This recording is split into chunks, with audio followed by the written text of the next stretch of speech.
ladies and gentlemen? It's your boy Super M, and we are back with another episode of Scrubs to Dubs. I'm picking it up right back where I left off yesterday with a little high flying action, learning some Asuka. Wanted to sit down and talk to y'all for a little bit. Oh, hold up! I ain't got my tournament on. Let me go ahead and we'll put this tournament back on here, right here, real quick. There we go. Chrome. Don't know what's up with Chrome. There we go. I think there we go. Now we got some. Now we got some of that judo. Not judo. Judo. Let me go ahead and pop that back up in there. I guess it just. I gotta actually be watching it these days. It won't let me won't let me do the things, but it's okay. So let me just go ahead and jump up on Twitch real quick.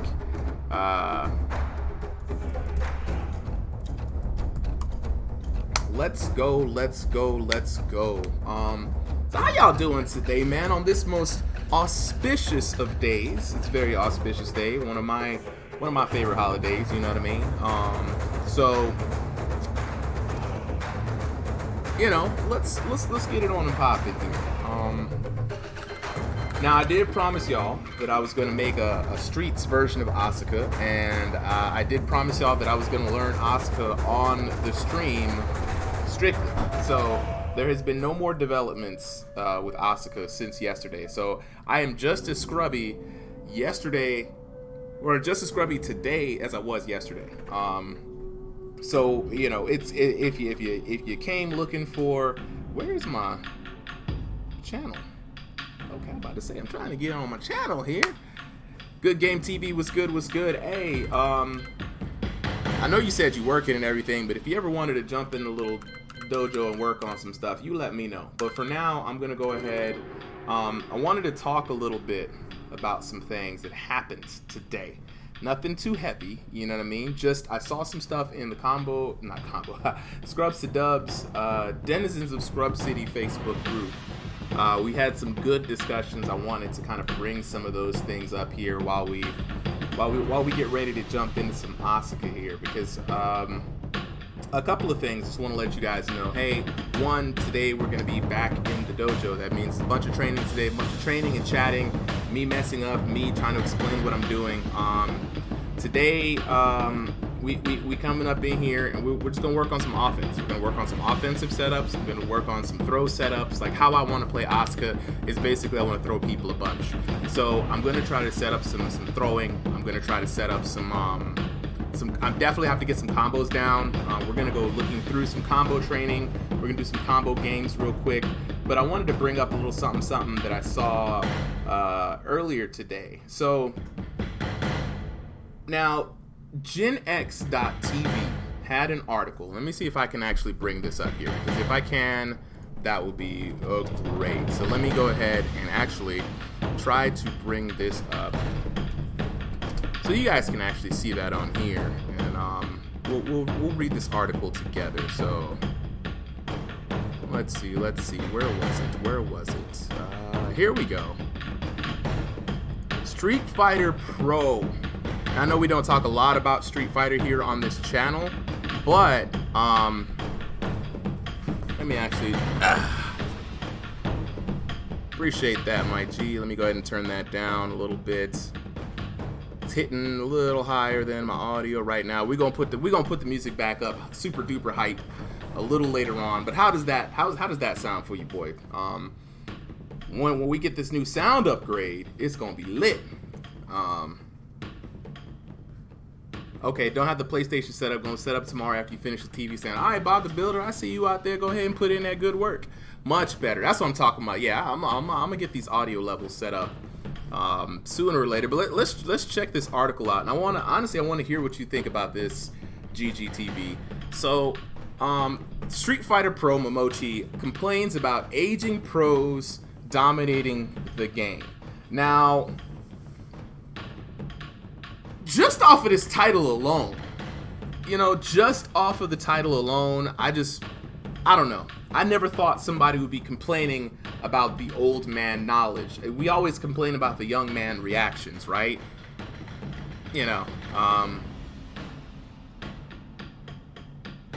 Oh yeah, no, definitely. We're gonna look into those artists after the stream today, and I'm gonna be reaching out to them between this week and next week because I really want to start getting the ball rolling on that. Appreciate you again. Shout outs to Good Game TV for all the support. You know what I'm saying? I love it. So, Street Fighter Pro Momochi complains about aging pros dominating the game. Right? I honestly never thought that I would be here to hear this. So I always thought, okay, this is a very interesting point of view here. So we scroll down. It says that, all right, the shelf life of an esports pro is usually relatively low. However, in fighting games, it's uncommon to see veterans still. It's not uncommon to see veterans still maintain themselves as top players well into their 30s. Umaharu Daigo is the first one that comes to mind. Takedo is another one that comes to mind. If we're just talking about Street Fighter, I mean, the list goes on. I'm pretty sure for Yusuke Momochi, the legendary Street Fighter pro who boasts victories at Capcom Cup and EVO, a lack of younger talent populating the Street Fighter scene is worrisome amid the start of the Capcom Pro Tour 2021. Now, as we all know, when you have a community growing, not having new blood to kind of feed into that community is always very foreboding for the future of said community. So far, so good. I don't really see any, problems here.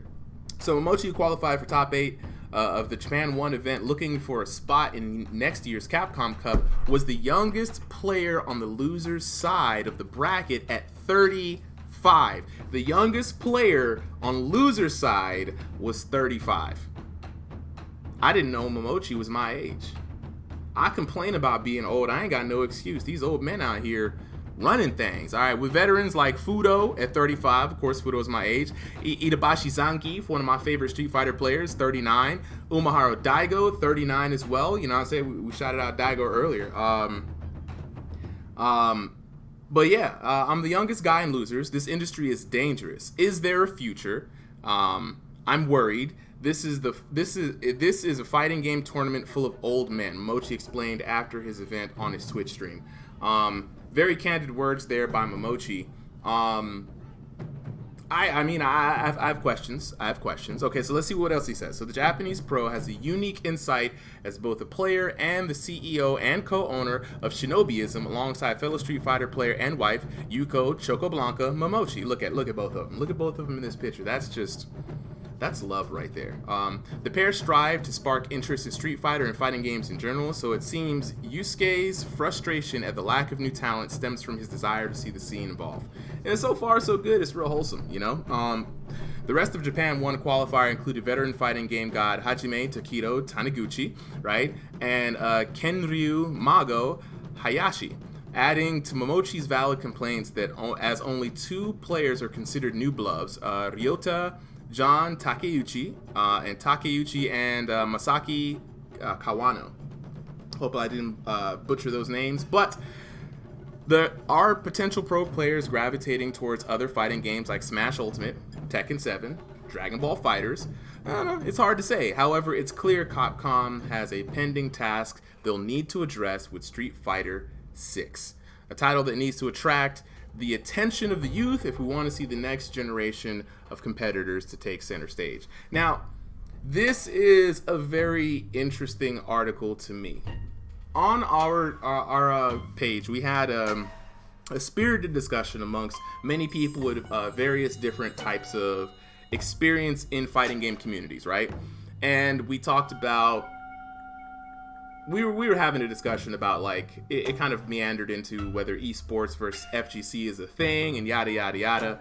But one of the points that we kind of harped on for a little bit, at least in split discussions, was the fact that communities definitely want to grow, right? And not seeing new blood or not seeing the FGC grow is a very troubling thing, because a lot of people want the scene to succeed. They want playing fighting games to be successful or to be fun, and others just want to keep it like how it is. They're like, it's successful already. 2 very valid points.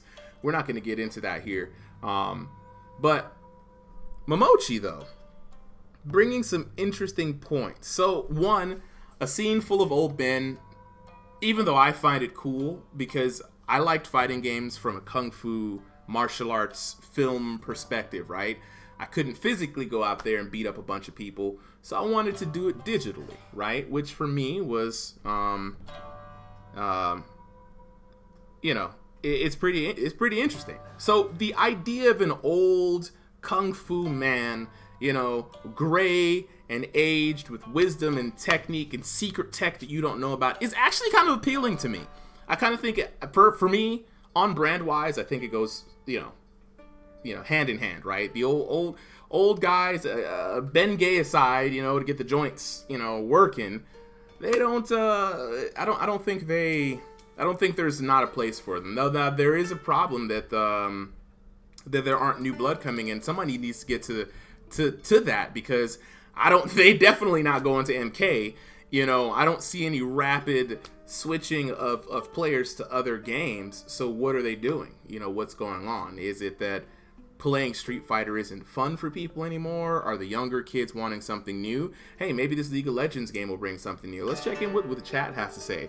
So, I think Good Game TV says, I think it's a disaster because most times companies want to appeal to the kids and it gets wonky. That's a very good point, right? You don't want to appeal to the kids because they don't even know what they want, right? You have to present something, then they hop on it, right? You have to be and this is one of those articles that could lead them to wanting to do just that. And that is a very valid point, Good Game TV.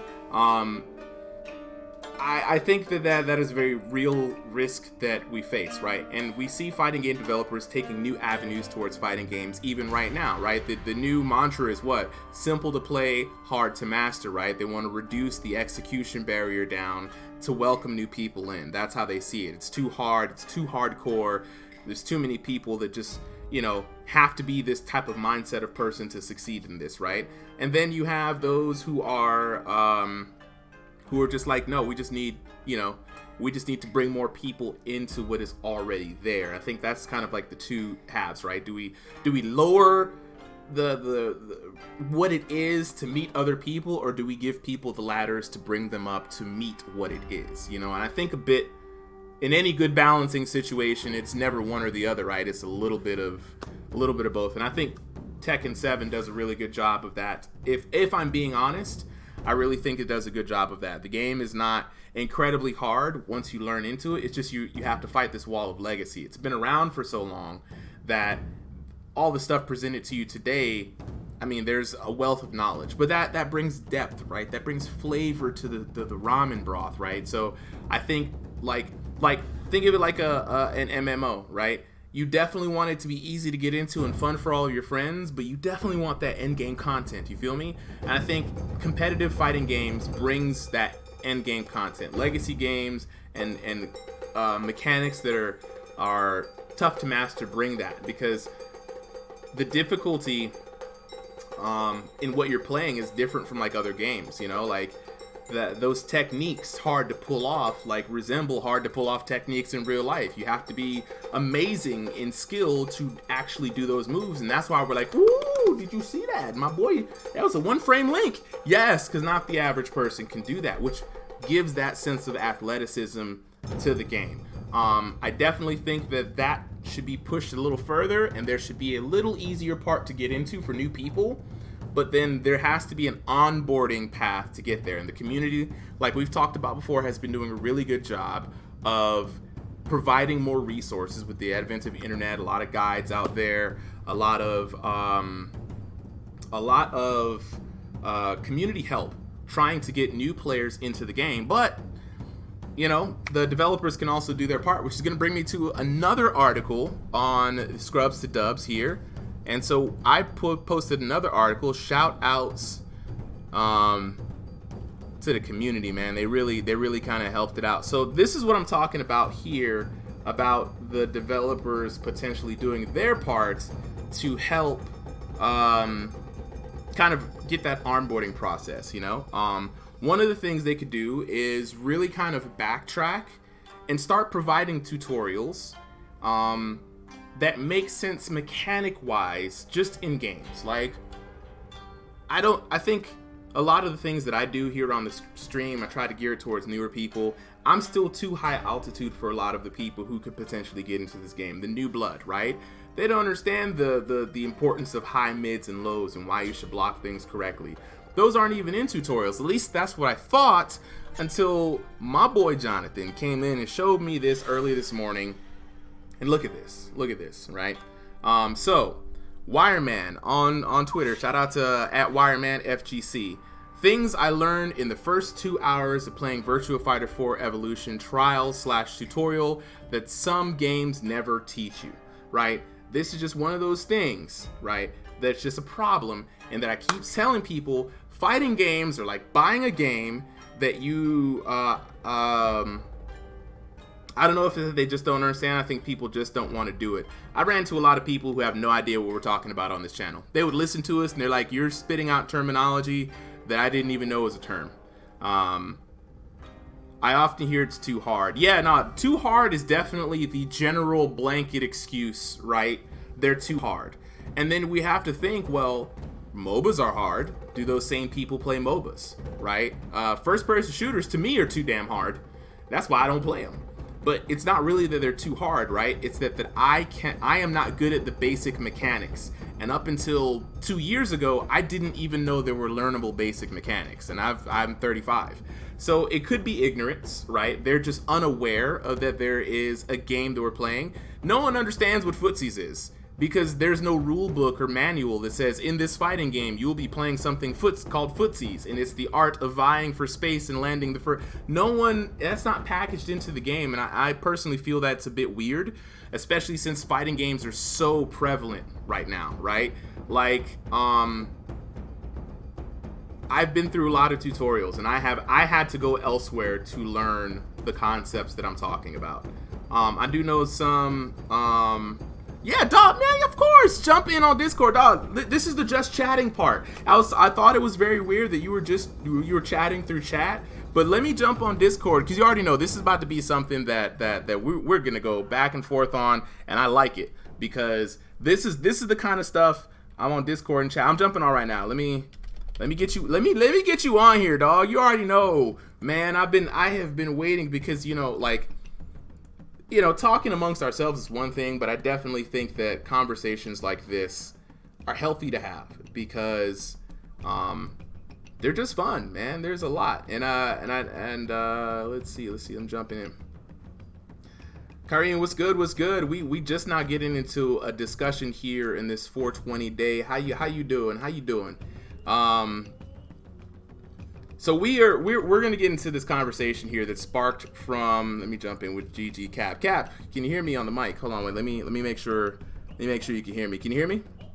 Yeah, I can hear you, man. Can you hear me? Yep. All right, so let me close this down here. Turn me up just a little bit too. Okay, let me get you, because I sometimes have to turn D-Weave down, because he be loud, and then sometimes he don't be loud. So let me adjust this mix here. Well, like I said, we're gonna get that super duper sound upgrade in a little bit. But let me turn this down so I can turn you up, because it's all coming through one source here. Alright, Cap, give me some audio. Check. Check 1 2. I think you sound good. Your levels look good. Alright, cool. Hey, Karine, I'm telling you right now, 420 is my favorite holiday, and I'm not even gonna sit here and fake a funk like I ain't out here feeling higher than a bird right now. Flame just floating in the sky. It's feeling really good. And on this auspicious of days, I decided to bring up this article here because I think that it's a good thing here. Have you seen Momochi's article complaining that older fighters are taking over the scene, and that he's a little worried about it, right? Brief recap real quick. So Momochi, being 35, was the youngest person in top 8 losers Capcom Cup, or was it Pro Tour? I'm not sure which one. But he's saying that. Let me see. Yeah. So he's saying that, it's a problem that most of the players who are at the top of the game are older, and that he's not seeing a lot of new blood come into the game. And, I knew that was kind of kind of a general thing for legacy games like Tekken. I mean, the longer you're in it, the better you are generally, right? I mean, just as a person. But what he's saying is really just like, he's just overall just worried about the health of the community in general. And so we're about to get into this discussion whether, and it's a very like, you know, it's a very opinionated discussion, whether it is that fighting games, like how do we balance it? Like how do we bring new people in? Is it that they should just kind of like pull themselves up by their bootstraps a little bit, and really kind of get some of that motivation that we all use to play this game ourselves? You know, like you gotta, like Cap says, you gotta want it, right? You gotta, and if you want it, you're gonna go after the stuff that's necessary. Or on the other end, should the gaming publishers do more to kind of onboard people? So that's kind of the discussion at hand. Cap, I'm gonna let you go ahead and take the mic because I know you have a particularly good point on this. So where do you lie on this? So, dog, we talked about this. They didn't know that. You know, you probably have to go through the whole thing. No. Hold on, no. I'm saying we've talked about this before in prior conversations to older stories, like a couple of weeks ago, namely. Yes. And so, you know, in a lot of ways, the sentiment,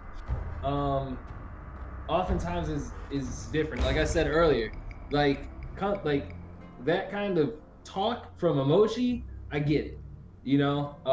However, fighting games don't necessarily have the. I don't know that younger generations can catch the appeal the way that like the fighting game community caught the appeal of fighting games back then. You gotta remember, expand on it. Yeah, no. Go dig deeper into that. Dig deeper into that. What do you mean by catching the appeal for all the folks out there in the audience? The thing the way I think about this immediately while we're talking about it, these are all just immediate thoughts, subject to change and very opinionated. Your opinions are opinions, and no one will argue you on that. You know what I mean? Oh, I'm not even tripping about that. Yeah. You know, I'm never. But fighting games started where? In the arcades. Yep. The generations that appreciate them are largely made up of that arcade generation. Yep. That arcade generation died not too long after I was born. Somewhere in like the mid 2000s, it started to really, or the early 2000s, it really started to phase out, right? Yeah. So the younger generations that were coming up, they didn't have to go to the arcade to play fighting games. And it's not that they did not play fighting games, because we had consoles and people, like, we get that. So there were a lot of people that definitely did grow up playing them, but that sense of community, that sense of competition isn't necessarily the same. Exactly. Playing, and I say that to say playing at home, even online, isn't necessarily the same as playing offline or is playing like in an environment where people want to whoop your ass and you have the opportunity to have to learn like on the spot. Yeah. You made a mention of people not knowing the term footsies. Footsies literally isn't actually a fighting game term. That's nothing you would ever really find until like recently, from like the past, from like past Street Fighter games. So naturally, people wouldn't actually like immediately grasp it, because unless you played the game footsies or you participate in like fighting game tournaments or you watch fighting game content, you don't really know. You would know. No casual fan really would know what that is, right? It's like talking about the neutral. A lot of people don't know what that is because a lot of people, those same people, don't play fighting games or participate in those types of environments in the same way. Right. So when it comes to stuff like that, like, you know, the way I think about, I'll come with a bit more of a solution, less so salt, because I feel the salt brewing in my gut. Look, I told Iceman the same thing today. He saw the article and talking about some woosah, calm down. Ain't no calming down. You better bring the ruckus, man. We want to hear what the people think, right? Because that's where the good. Speak from the heart, man. Speak from the heart. Here's my thing. Go ahead. Fighting games they're not the Fortnites of the world. They don't have necessarily the same opportunities as like a game, like a games as a service as Fortnite does. They are, in effect, they can be very difficult. Even for accessible fighting games, quote unquote, like we're talking about now. Yes. You have your Grand Blues, you have your Rising Thunders, you have all these, you know, all those kind of games that are supposed to be a little bit easier for people to participate in and play. Those aren't necessarily moving the needle, and you have to wonder why, right? Well, because though fighting games aren't the main genre. Fighting games, since probably like the 90s, the 2000s, fighting games have not been the main genre for a very long time. Personally, I think fighting games. In it to win it. Shout out for the follow, man. It's about time, dog. It took you forever and a day to come. You must have had a day. You must have had a day off today or something, man. Yo, Win. Is that Win? Yeah, that's Win. Hey, look, Win. We in here. Look, if you want to jump on Discord, dog, you might want to jump in on this conversation, man. This is about to get heavy. You already know. You're not going to want to sit here and watch this for too much longer. We just brought up Momochi's article about older players dominating the field when it comes to Tekken, right? And how he thinks that's bad for the community. And we're about to jump in this thing right now. Yo, so Cap, go continue with your point. What's up, Win? What's going on, big brothers? That's Grandmaster Win right there, bro. Whooping us all in Tekken. Whooping us all in Tekken, showing us the way. Anywho, I don't think that younger generations will necessarily be able to appeal to fighting games unless they have a similar-ish approach. Like, unless you have a family that played fighting games or participated in fighting game tournaments. For instance, for example, there's a gentleman that goes into 404 who occasionally will bring his kids in, then he'll be participating in like any one tournament that's going on there. Those kids, in theory, are more likely to want to engage in fighting game tournaments if that is something that they find appealing to them. Mm-hmm. A lot of kids don't have parents like that. A lot of parents don't experience fighting games like that. And didn't experience fighting games like that. A lot of people, to your point earlier, probably didn't even know where to find their local tournament. That there were local tournaments going on at their arcades back in the day, enough to be like, yo, son, like, is this, or daughter, is this something that you would be particularly interested in doing, like, da-da-da. Now, that's something that can change. I think with the advent of Twitch, I think with proper marketing, you definitely open up the door to give new youth an opportunity to want to engage and participate in these types of events. At the same time, however, like I was saying before, fighting games are not the main genre right now.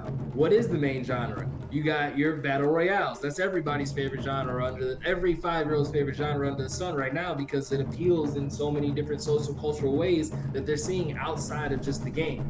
I think you have your shooters, you have your MOBAs, you have like your horror games, the things that kids are watching on YouTube. Like my own little sister, she was 14 years old, watching kids play X and Y for the first time, or kids play Outlast for the first time, or kids play Fortnite for the first, all that kind of shit on YouTube. Those kinds of, what did she do? She watched a playthrough of Last of Us and Last of Us 2. And what did she end up wanting? A PlayStation so that she could get Last of Us and Last of Us 2. So that tells me right there that if with the proper marketing, with the proper exposure, fighting games can get to a point where they become the main, like one of the main genres. I don't think they'll ever be like above the BRs or the shooters or anything like that. I don't think especially our Western culture lends itself to that the way like an Eastern culture does. But I think with proper marketing, you can open up a door to do that. Now, in doing so and allowing that to happen, that's where you start to get into other conversations about accessibility and retaining actual people, because you got to think, Tekken just sold 7 million copies, right? Yeah. Just sold 7, hit that milestone. Beautiful, excellent, amazing. Shout out to Bandai Namco. Shout out to Michael Arata and Michael Murray, the producer. Especially on a game that wasn't supposed to go past season 1. I'm just trying to say. Season 2. Or was it season 2? It was season 2 plan. It wasn't. Yeah, because Ganryu and Lei weren't supposed to be in this game. They never had no plans. And it's a beautiful thing that it was able to keep going. Yeah. Now, is this people? You have to wonder. And this, any actual answer would be conjecture, because we don't have these numbers. For sure. But my thought is, especially this conversation, how many of those people are young people getting into Tekken? How many of those people are young people who are actually going to be participating in tournaments? The same goes for Street Fighter. Y'all putting out all these costumes and shit that people, are supposed to see. Brenlo, what's good? What's going on, Brenlo? What's going on? What up, though? That you want people to be involved in and interested in, but they have no frame of reference to, want to engage with that costume from. It would be different, and it would be interesting to see, like, if you could put, like, fucking Ronald McDonald. No one gets to fuck with Ronald McDonald anymore, really. Right. But you so some of the kids like, you know. Something kids would like, right? Yes, like you put a character in Street, it gives Ryu a costume that a younger kid would be interested in using in the game and want to say, Mom, Dad, can you get me this game because such and such character skin is in it? And then they start to potentially get into Street Fighter. Who knows? Now, even if you do that, will it retain, right? Even if you make the game accessible, will it retain? Does that convert to actual tournament play?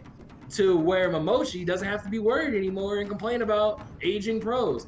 The pros always been old.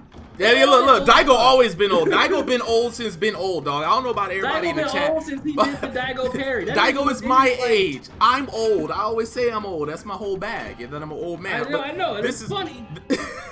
That's why I say you don't got an excuse, because these dudes are literally still pulling off one frame. Look, I have none. Apparently, you could just get you some Bengay and put on some Asper cream and put on your wrists, move them about, and be ready to whoop ass because the game isn't here. So I got a couple of things that I wrote down that you said that I thought were some really good points here, right? So for everybody just jumping in, we are just now getting underway into a little bit of a discussion here in the dojo, and I kind of like this format. I think I might do this more often. So if you like to hear an old man and his friends talk about some stuff and you want to jump in, please feel free to add your opinions in here. But we had this article that Momochi was saying that there are too many old men in fighting games at the top, at the highest level, and that's a problem because there's not enough new blood coming in. Now, Cap and I are having a discussion about this, and I wanted to bring up some good points here. So, one thing he said is that players don't know, and there's something we both agreed on, players don't know terms like footsies,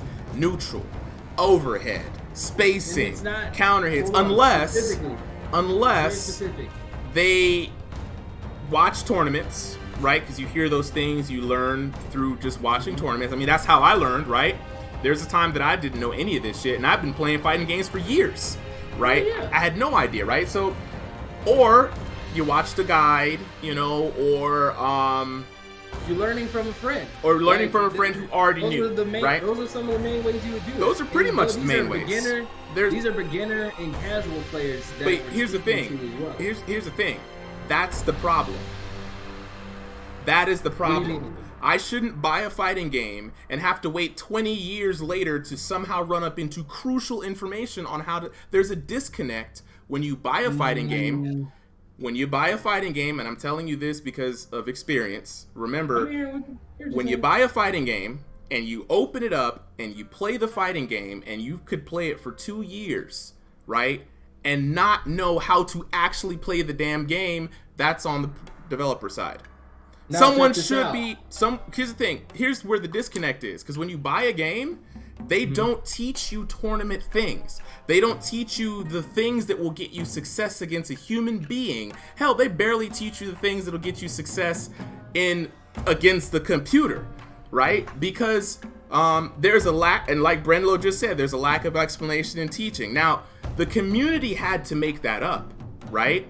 The community is the one who brought this stuff up because, to your point, Duran, this stuff comes from said community, right? It's not like the game had these terms installed, like you pick up Street Fighter 2 and they explain what footsies were, but footsies existed when Street Fighter 2 came out. It was an arcade term. Now here's the thing, it's excusable. Right. It's excusable insofar as when it was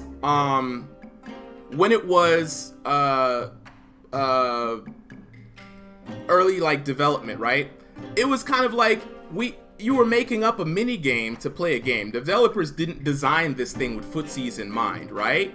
They designed a little fighting simulator thing. This wasn't, they learned it just as much as us, right? So there is I think a margin of error for a couple of years, right? And I'm when I say couple of years, this was really decades. From like the early Street Fighters to Street Fighter 3, before it became a big phenomenon, like before the EVO moment, before people who weren't really core to the group where this stuff was born. But then as a developer, years after that, you might want to say, you know what, maybe we should start teaching people how to, because if you're going to invest in the community as far as making events, maybe put it in the tutorial what footsies are. So new people who buy your game day one, MK, can kind of know what the fuck we're talking about and don't have to already makes such a big jump. Like, I gotta go to the Super Bowl just to learn what a touchdown is? No, that's stupid. It's dumb. No. Oh, okay, I don't agree with that. You know what I'm saying? I shouldn't have to watch football and have to wait till the Super Bowl or have to be a vetted fan to understand that, hey, there's stuff going on in the game. It's like basic rules. It's just what I see. This is just thank you, Brenlo. I was wondering if anybody was going to say whether or not that was too high. Thank you, sir. Let me go ahead and drop that down. Appreciate the audio check, guys. So here's my perspective on it. If I buy Tekken, right, and there's an important thing, and not to say Tekken does this, I'm just using Tekken as an example, and let's say there's an important concept that is spacing, just a general important concept that we all need to understand to be good, to command and control the space, and that's not even mentioned. As far as bringing down the general know-how from exclusivity to common knowledge, that's what I'm talking about when I say that, right? I think that the community does a great job of doing that. We have a lot of great community leaders and content creators who have been doing amazing work for years trying to bring the knowledge up, right? But the problem is you got to be in the community to find them in the first place.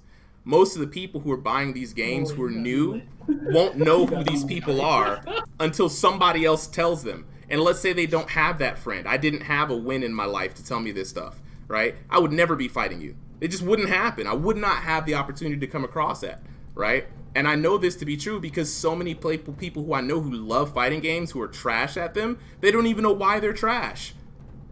They have no idea, right? So for me, that needs to be solved. I don't care who has to do it, but that has to be solved, right? No, you do care. You do care who has to do it. Not really. I don't care if it's the publishers. I've written down everything you just said, and I can tell you exactly why you care that has to be, who does it, and that it has to be solved.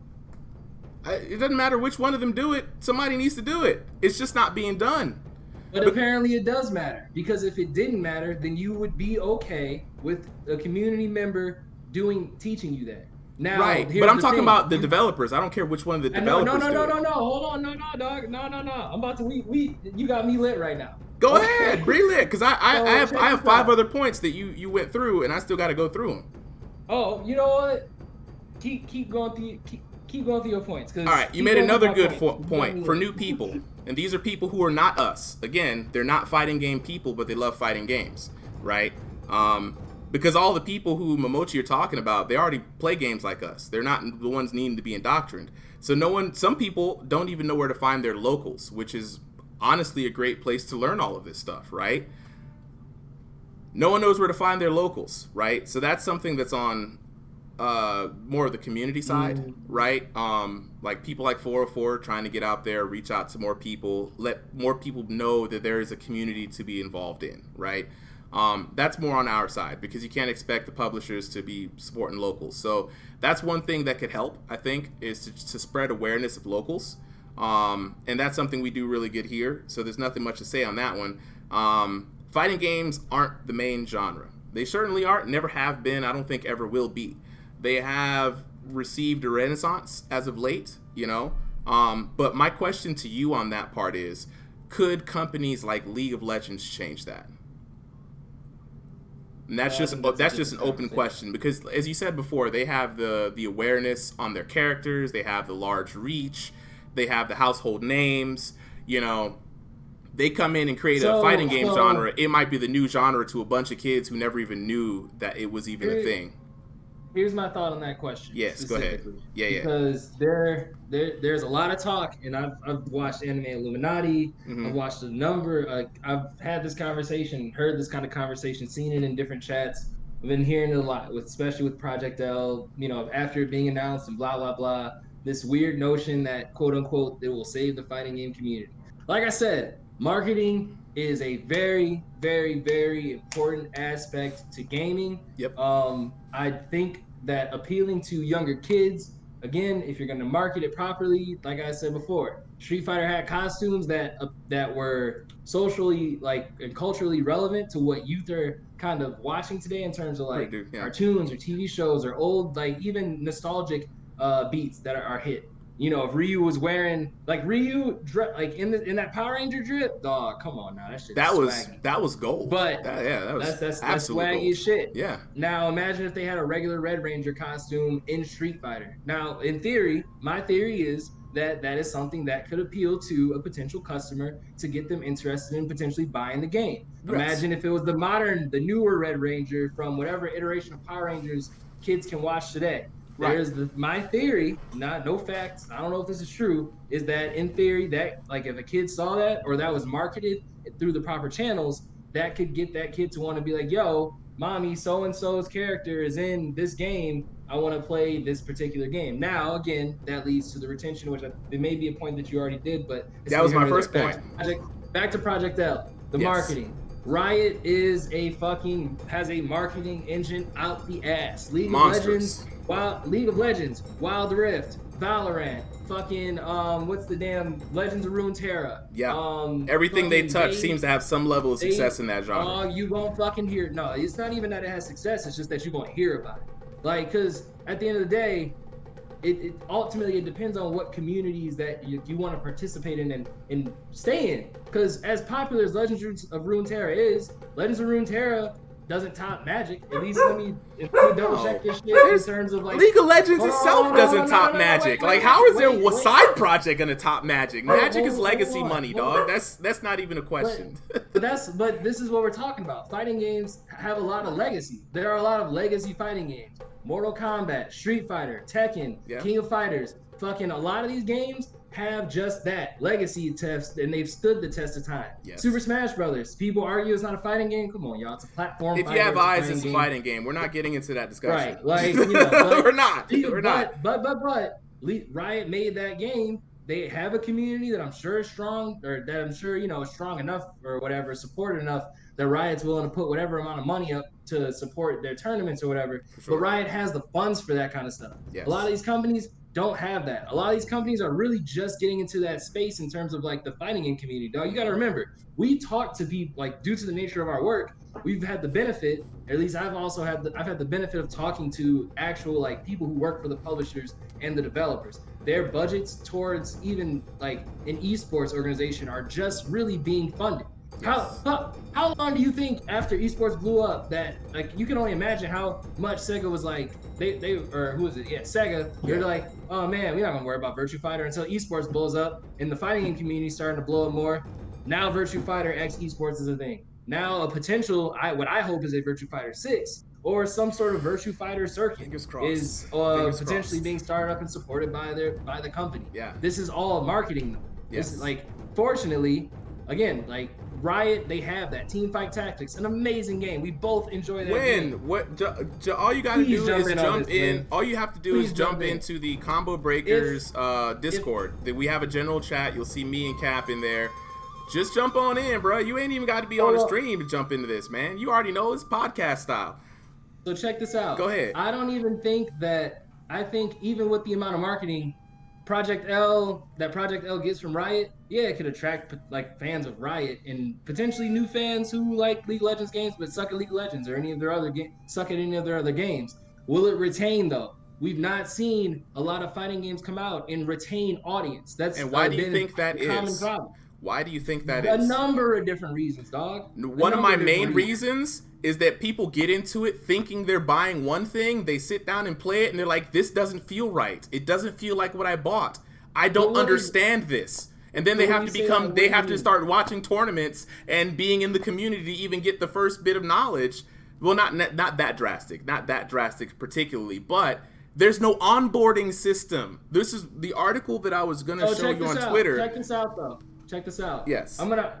You made this point, and I want you to get back to what you were saying about the points that I made, so we can finish that before we dive into this. Because you made this point a little bit earlier about developers not investing in trying to teach their community.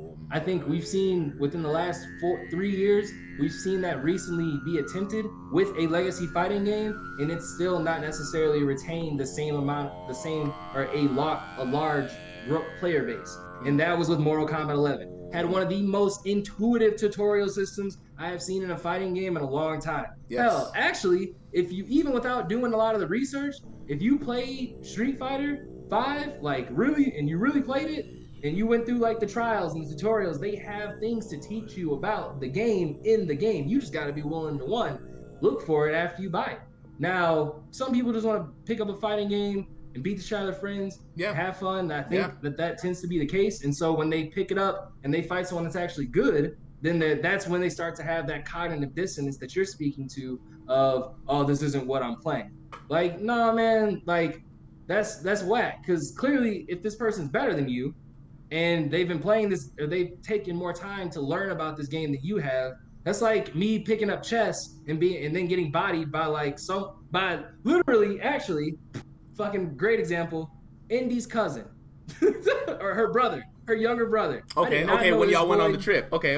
Run it. When we went on a trip to Louisiana, yeah, me and him played chess. He whooped my ass. Now, I'm not a savant at chess by any stretch of the imagination. Neither is he. But he learned enough chess from some old heads that he knew strats that I didn't. Mm-hmm. That just personally made me want to play him more. My resolve is different than the player who would lose and say, this isn't the game I'm playing, or start blaming the game for their problems versus asking questions, seeking knowledge, wanting to develop and grow, and actually like try to have fun doing that. Yeah. I think that cognitive dissonance when people lose, it's kind of like, and I'm gonna use you as an example because I see it, and this is not a dig at all. Last night when you were playing Asuka, you went from practicing and very clearly enjoying yourself and enjoying the practicing to the moment you lost, your whole shift. There's a whole shift in the energy. Yes. But then you picked it back up because you started winning, which is a natural thing. No one wants to take L's. No one wants that. That shit sucks. True. It hurts. I definitely experienced that shit. You see me go dark cat mode. I've seen dark cat with the hoodie whole demeanor change. Bro. Like, I don't like losing, look, but as soon as I win, I like right the fuck up. And like it's the cure all. So that brings up a very good point. That brings up a very good point because games like League do that very well. We all know that type of player exists in a more complicated game than a fighting game, which is League of Legends. I will argue with anyone down that says League is more complicated to learn and play and succeed at than a fighting game, mostly because you have to depend on other idiots. But it's a whole other different thing. I mean, if it was one-on-one League, like how they run the one-on-one tournaments, whole different thing, right? You're in fighting game world, you got nobody to blame but yourself, right? But when you have other people fucking up on your team, that's the extra. It just brings up that worst part of you that just wants to complain, right? And you bring up a good point about the resolve because you're right. You do need you have to have a certain type of stomach for fighting games, right? You have to have a certain type of stomach for taking those L's and not feeling that. But where it's a little different though, because that's a thing that you're gonna find in every game, and even in League of Legends, there's more salty people in League of Legends than in fighting games combined, and yet they still retain. Right? Why is that? That's what I want to know. I don't have the answer to it, right? But why is that? You have a game that's more punishing than a fighting game when you lose, induces more salt, but people ready right the fuck back up. It's fun to lose in there. I literally think the core of that, and to me, again, you have to remember, as someone who not just participates in fighting game tournaments and has participated in fighting games his whole life, but even outside of that, and the advent of individual team sports such as track and field, such as swimming, things like that, where it's you're on a team, but it's just your time's the only time that gets you to the next level. Sure. It's the same to me. It's the same reason people don't want to run track. Either they hate running or they don't feel like they're fast enough because they see other people who are faster than them. Okay. Those people oftentimes either have natural ability and talent, which I've seen people. I have a cousin who, if he decided to actually learn how to play Tekken, he could probably be, fucking top 100 player, honestly, because he's always had a natural ability in playing fighting games. Did he ever ask him why he doesn't pursue it? Dog. There are a lot of reasons. Okay, all right. We're not gonna get the answer there. Okay, go. Yeah, keep going. Yeah. But it's just like, to me, it's those aspects similar to track. They definitely don't want to feel that sting of taking that L. They definitely don't want to taking that L by themselves and feeling that. No one likes to feel that L, dog. Mm-hmm. And I think that in and of itself hurts the most, especially when you feel like you don't know what you're doing and you see somebody performing in a fashion that you wish that you could also perform in. right? Like if I see you doing combos and all I can do is press 1 and 2 and I can only do jabs and punches and I don't really know how to actually low kick, I just do it by mistake sometimes, that's going to be disheartening. I know, or at least personally, I've experienced that because I whooped in Tekken. So when I first, when I would actually play somebody and I thought I knew what I was doing. You know, I thought I knew what I was doing. It sucked to take that L. But you take that L and you do what? You either pick up the sticks and talk to your opponent. Yo, what am I doing wrong? Yo, how did you do that? Blah, blah, blah. You're going to get varying results in terms of answers. Of course.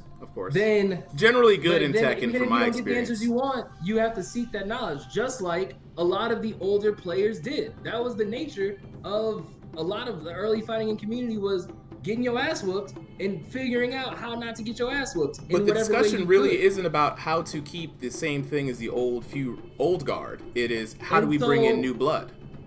But check this out. New blood, I think, have to be willing to do that. Have to be willing to pursue that knowledge. But because you see that's not a viable solution because of what's happening right now. I don't think that's not a viable solution. If you look around, if that was not an issue, I'm just saying, if it wasn't an issue, we wouldn't be having this discussion. There would be no need to wonder. I don't think that's the case. I don't think that those two things are mutually exclusive. I really genuinely do not think that's the case, because there's too much access to information for you, especially as quickly as people can argue. I think it's a matter of environment. There's a difference in playing an offline environment versus meeting new people online or via Discord. Also agree. I agree with that, Brunello. But to the same point, to that point, no matter what environment you're in, if you're getting your ass whooped online when no one is saying anything and you're just the one, not you specifically clearly, but the general use, anyone, you have your person who's going to pop off and get upset and just throw their controller, turn off the console, not want to do anything else, maybe even return the damn game. Or you have the person who's going to lose. They might go online. They might go into training mode. They might actually look at their damn command list or try to see what their character's moves do to try to figure out how to be more proficient at the game. So what we're left with in that environment really is that fighting games just aren't fun, because if there were enough people to pick up a fighting game and just power through it and be like, hey, either you're going to turn it back or just play through it, and we still have a disparagement in new people, that means that there aren't enough people sticking through it, because I guess it's not fun. I guess it's not worth the trouble, which we know is not to be the case. We know, because we play the games and we know the fun in it. So that brings me to the Check this out. We don't know that that's not the case, because to determine whether something is fun is when I just sent you an invite on your Facebook. I just DM'd you. You should be on the Discord already. It's the same Discord. It's the same Combo Breakers Discord we've always had. We've always used it. I believe you've been on there. Just jump into the Discord channel, and we're just in the room. But let me know if you've never been on there, though. To say something is not fun is... I'm just making the assumption, because here's the thing. That's but that's a subjective point. Your point before was also subjective. We're both putting out subjective points, because just like you said, there's only two people. That's a subjective point, right? I could tell you that way because I was never that person who would just pick up a game and tough through it, right? I had to. Remy, chill. It took me years, and Wynn's been playing me since high school, right? We've been playing against our group of friends long before there was a scene to jump into. No one was going to it for tournaments. We were those people who just played with our friends. But at the same time, for me, what pushed me to get good actually came from finding the knowledge that I didn't know. And again, that wasn't presented to me upon day one. You were one of those people that did what, though? Did you seek that, or was it given to you? No, I kind of ran into it by accident, to be honest. It was one of those things. It's like, oh, is this how we're supposed to be playing this game? Why didn't anyone tell me? But how did you find that information out is what I'm wondering. Well, for me at the time was, I think a friend had mentioned footsies, and I didn't understand it, right? And I didn't know what the hell he was talking about. He didn't know what he was talking about, to be fair. He just heard it from someone else, thinking he was good at fighting games, right? And then so I went around thinking footsies was the art of kicking people. before like literal footsies, right? When we're in the general voice channel. If you're wondering, I see you just hopped in there, and then Yeah. hold on real quick. Yeah, Mario, let's get him set up. Brunello said, I also don't think there's as much you can do while you're losing. You're getting comboed or mixed, not much you can do, not taking into account thinking of what you can do better during that moment in time, while you're being hit. Whereas I think in other games, when you lose, there's more that you can do, or even just play the game while you're losing. If that makes sense. And no, it does. That does like, make sense. Me, yeah, makes a lot of sense. that kind of point makes a lot of sense. At the same time, I'm not talking about while you're in the game. I'm saying after you've taken that L. After you've taken that L, you have a number of different decisions you can make. The point that I made. The thing with what Brenlo is saying is that, so for example, when you lose in League, you have that whole giant cooldown time. The loss is more slowed down. You have more time to observe what happened. If I just bodied you on an unseeable 50-50 mix-up, you don't know what the hell happened. Now, I could give you 10 more years to figure this shit out. Unless you were educated and knew where to go and kind of what to do, like you had a bead, you're not going to know. You're just going to be left with the frustration. And so that's a really interesting point because it's been brought up before that disconnect that you were talking about earlier, that cognitive disconnect in fighting games is by design. Because unlike games like God of War and other games that use fighting mechanics where you're pressing buttons to punch an enemy, they're designed to get punched and not punch you back too hard, you know? Unlike if you're playing me, one of us is going to get our buttons correct, right? And it's a matter of who's going to get it. Now, against equally matched opponents like you and myself, it's a fair game of chess where we don't even think about the L's, right? Because we understand that if I didn't get the button, I know why, so I move forward. When you're getting bodied, you know, it's a little different, especially in remember, fighting games like speed chess, right? You get bodied, several dozens of decisions have flown by you. You have to kind of come prepared with knowledge beforehand. Unlike League, for example, if I lose in League, I can generally know what the hell just happened, and I have a whole cooldown timer and time to talk with my team to reassess and readjust before the match per se is over, right? Before you officially take that L. If your team is willing to even talk to you about that, but that's the other part. That's why I say League is much harder than fighting games and much more infuriating, and so therefore, by your standards, much more people should have dropped the game because of that aspect. But there's something that is keeping them reeing up. Most people lose in League way more than they win, just like a Battle Royale. Most people lose in that shit way more than they win. I think in fighting games, most of us, at least at this level, are pretty even in our wins and losses at the very least, right? We may win more than we lose, but we are definitely talking about two different beasts, you know what I'm saying? Like two different... I want to know what Win thinks. Is he in here? Win, where you at? I am in here. There you go. Oh, wait, let's see. Everybody on chat, let me know if you can hear Win and Cap. They're both in the Discord. Win, give me some audio here, man. All right, Brenlo says yep. Brenlo says yep. Yeah. I just wanted to make sure you guys were both be able to be heard on the stream. So Win, you're new jumping in here. You've heard us talk about this for a little bit. We spit some things back and forth. So you said you wanted to jump in. Let's hear your thoughts. All right. So before then, I'm just gonna say I might go in and out, just being on mute. Okay, let me drop the audio down completely and turn you guys' audio up. Now, Cap, you might be you're coming in a lot louder than Win is, yeah, but I'll try to be a bit quieter. Go ahead, Win. Yeah, okay. But that's all I was gonna say. Like for probably like 10 minutes, you might hear me just mute. And I'm not responding. I'm just gonna let you guys know I'm listening, but I'm just gonna let you guys know. Yeah. All right, but I think we were talking about the last thing I heard. I mean, before I jumped in, was talking about like why people are staying or why people aren't staying in fighters. Potential reasons. Two things. Two things I want you to share your thoughts on. One, what are your solutions for bringing in new blood into fighting game communities? Not just the FGC in general, just various fighting game communities. Momochi. We started off with the article. Momochi was talking about there are too many old guys in the Tekken, Street Fighter top 8s, and the scene is being dominated by folks that are old, and there's not enough new new folks coming into the scene per se, right? So that's what his initial thing was, and that's what kind of started the first kind of bringing new people into a scene, right? And then retaining, that's the second half, retaining those people within those communities. So that's kind of like the general talking point that we're on, just to keep everything, from getting too niche down. All right, so the first thing, I guess the easiest thing, Panther, really, what's good? Is most of the people who are in the scene that are old, this was probably like the first game that really captivated themselves. Mm-hmm. So I remember myself, believe it or not, Street Fighter 2 Champion Edition, I could still remember it. That was like the first arcade cabinet I've ever seen, and this is while I was in LA.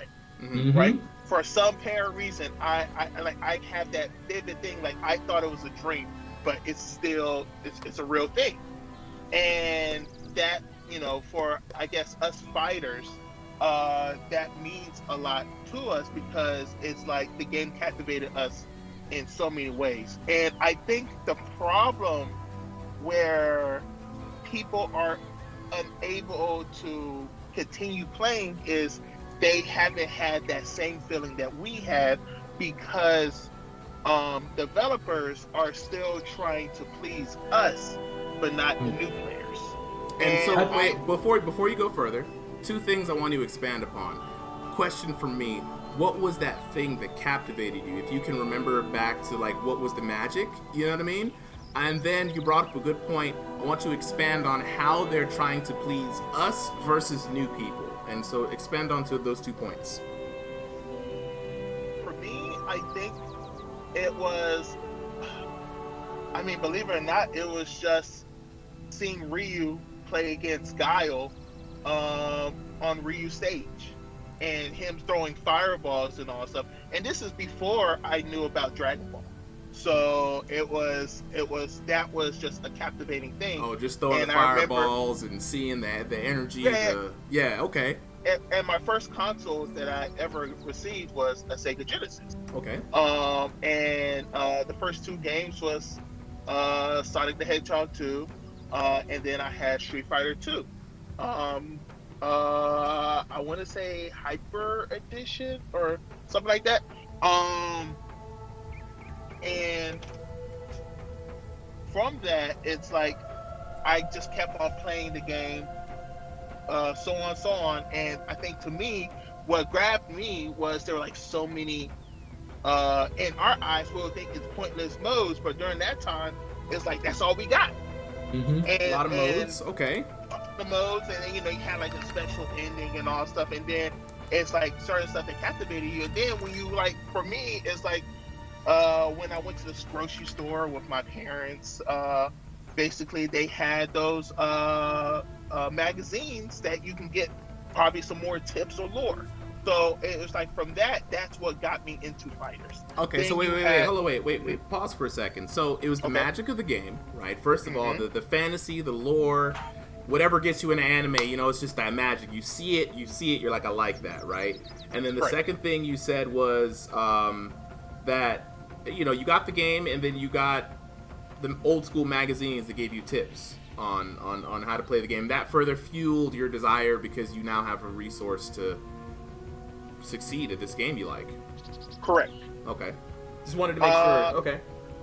Now, one thing jumping into the second question, what I'm thinking that they're going for us is we are the people, we are the guaranteed buyers. And for us, our voice is much louder than new buyers. So if we don't like something and we voice our opinion about it, there's a much better chance that we're going to be heard first than anyone else. And for that, we care about multi, right? And online modes, netcode, and to be honest, those are super important. But I don't think those are important to us, but not the people who want to jump into the game. And the case point that I have Say what's good. My bad. Just saying, hey, what's up, Smash. everybody? But keep going. Go ahead. Smash though. So, Smash is the most important thing for games. I mean, for fighters.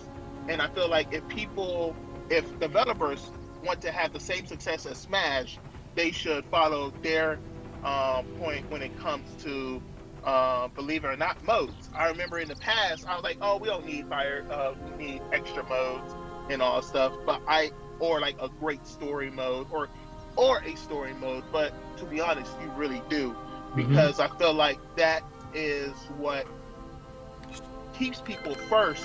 And then after they're done, they'll probably, if you have a fun versus mode and all stuff, you'll still continue playing, and then you will have that urge to automatically go and try to see what else you can get. I like that. That's a very interesting point. I like that point. For Smash, because like Smash doesn't have amazing netcode. No, let's it just be doesn't. honest. It's the worst. It's trash. But it's the best-selling fighter of all time. And I'm glad you called it a fighter. Dang, we need more people like you in this world, man. Let's stop this. Yep. I will. Me and Cap already talked about it. We know what kind of fighter it is, not a traditional one. Hey, Fortnite's a fighter ever since they brought Ryu and Chun. Hey, Ray! That's gross. I can't adhere to that. Look, Cap gonna be like, I was with you. That. Hey, so chat. We want you to get involved in this conversation, right? Because everyone in the chat right now is a part of the FGC, right? I recognize a lot of names in here. So wait. So when your point about Smash, I think it's exactly what I was thinking of while you were talking about ways that developers don't need to appeal to new audiences. Because imagine if the Smash developers, if Nintendo or Sakurai, whatever, all actually put in the characters that the Smash community wanted, that just the Smash community wanted, the amount of variance that you would have in the game. You wouldn't have Steve. You might. No, chances are you wouldn't. You wouldn't. No one would want that. Yeah, no, a lot of people. No, the Smash community. Hold on. It's not that no one would want it. It's that the core Smash community, and it's kind of to Wynn's point, the majority that is the loudest, that often speaks the most about the game, are gonna be those hardcore fans of the game. Yeah. To be honest, motherfuckers on Twitter that bitch and moan every time some new character comes out that they don't like, or some change to their character is made that they don't like. You're just hearing that the most, and you're seeing that the most. That doesn't make up the entire 7 million people that play Tekken. That doesn't make up the entire however many people that purchased and play Smash. That's just a small percentage of a larger group of people. To be honest, and the reality of the situation is they don't matter. Their opinions don't matter just as much as ours don't matter. Does dudes' opinions matter? Well, they do matter. Insofar as like they do want to keep the community happy, blah blah blah. Similar to another point that Wynn made, but I'm saying the developers' opinions are what matter at the end of the day, because they're the ones that are putting the game out. They're the ones that are putting the characters in the game. They're the ones who are looking at the data and saying this is, or they might be looking at social media. They might be, or marketing. And if they are, ask Sakurai. Marketing decision matters the most. That could be Sakurai. I think that's Harada. Harada, the first person to tell you not to ask him shit on Twitter. Yeah, but until marketing comes in and be like, you need to make season 2 or 3. I don't care what you plan. We're making money here. We need to keep this rolling. So what more characters you got?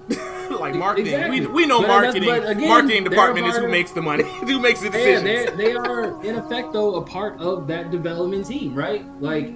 So at the end of the that's like marketing being a part of our team. Are they really, or are they just here to make money for the overall company? They're not part of the development team. Without making money for the company, you have the company is the developer. Bandai Namco's marketing team. The marketing team don't have to really. The marketing team don't have to be made up of the same passionate people who created the game and give a fuck. The marketing people are people who just want to make more money.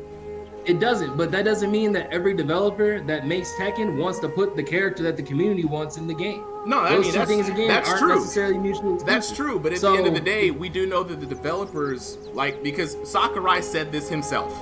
Sakurai says, I don't have control over who gets into this game. Don't get mad at me. Who makes those decisions? Nintendo proper. Who makes those decisions for them? Whoever is giving them the money. Minecraft Steve is the perfect example of that.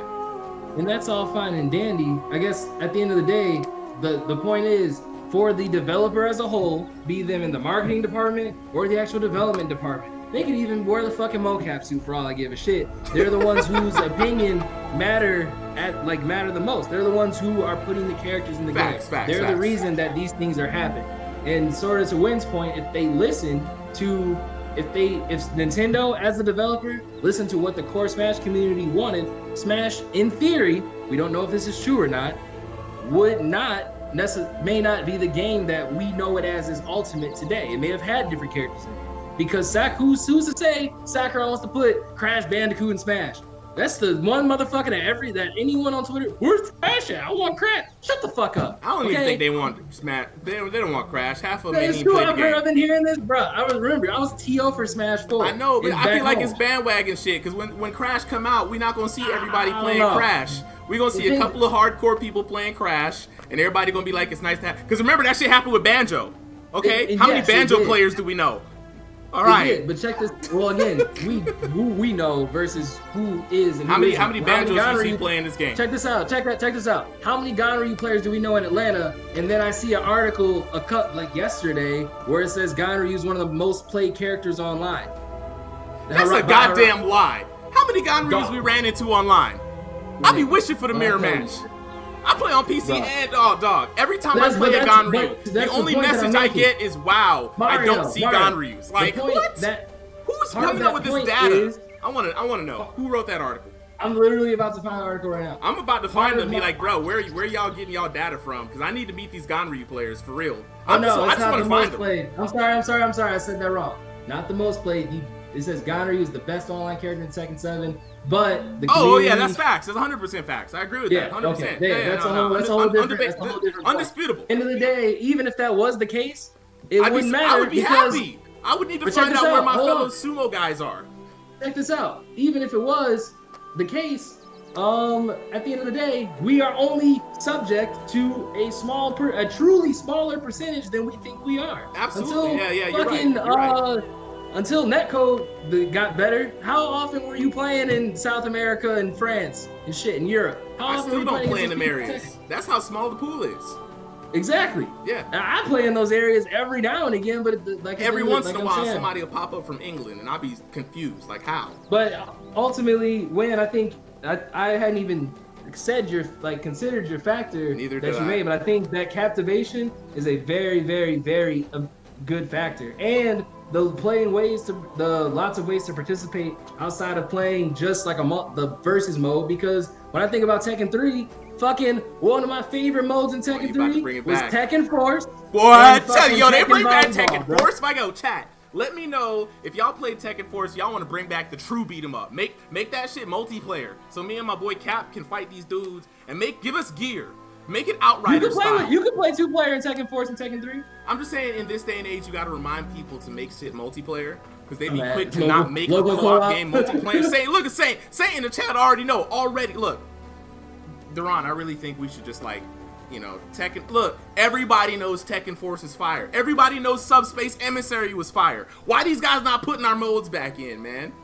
No. Actually, that goes to Wynn's point earlier. Subspace Emissary isn't what Nintendo wanted to have as the new fun mode to play. It was that board game that they made. Now, we don't care for it, but there's a large amount of people that clearly do, because these niggas are selling figurines and fucking adding constant trophies and shit. That might not be in America. Hold on. That might not be in America. That could be in Japan, where that is the audience that they may be catering to. We don't know. We're not the developers. There's no data on this. What we do know is that I think Wynn did make a very fair point, and one reason why I didn't consider that point myself is because versus modes directly ties into the people who we are.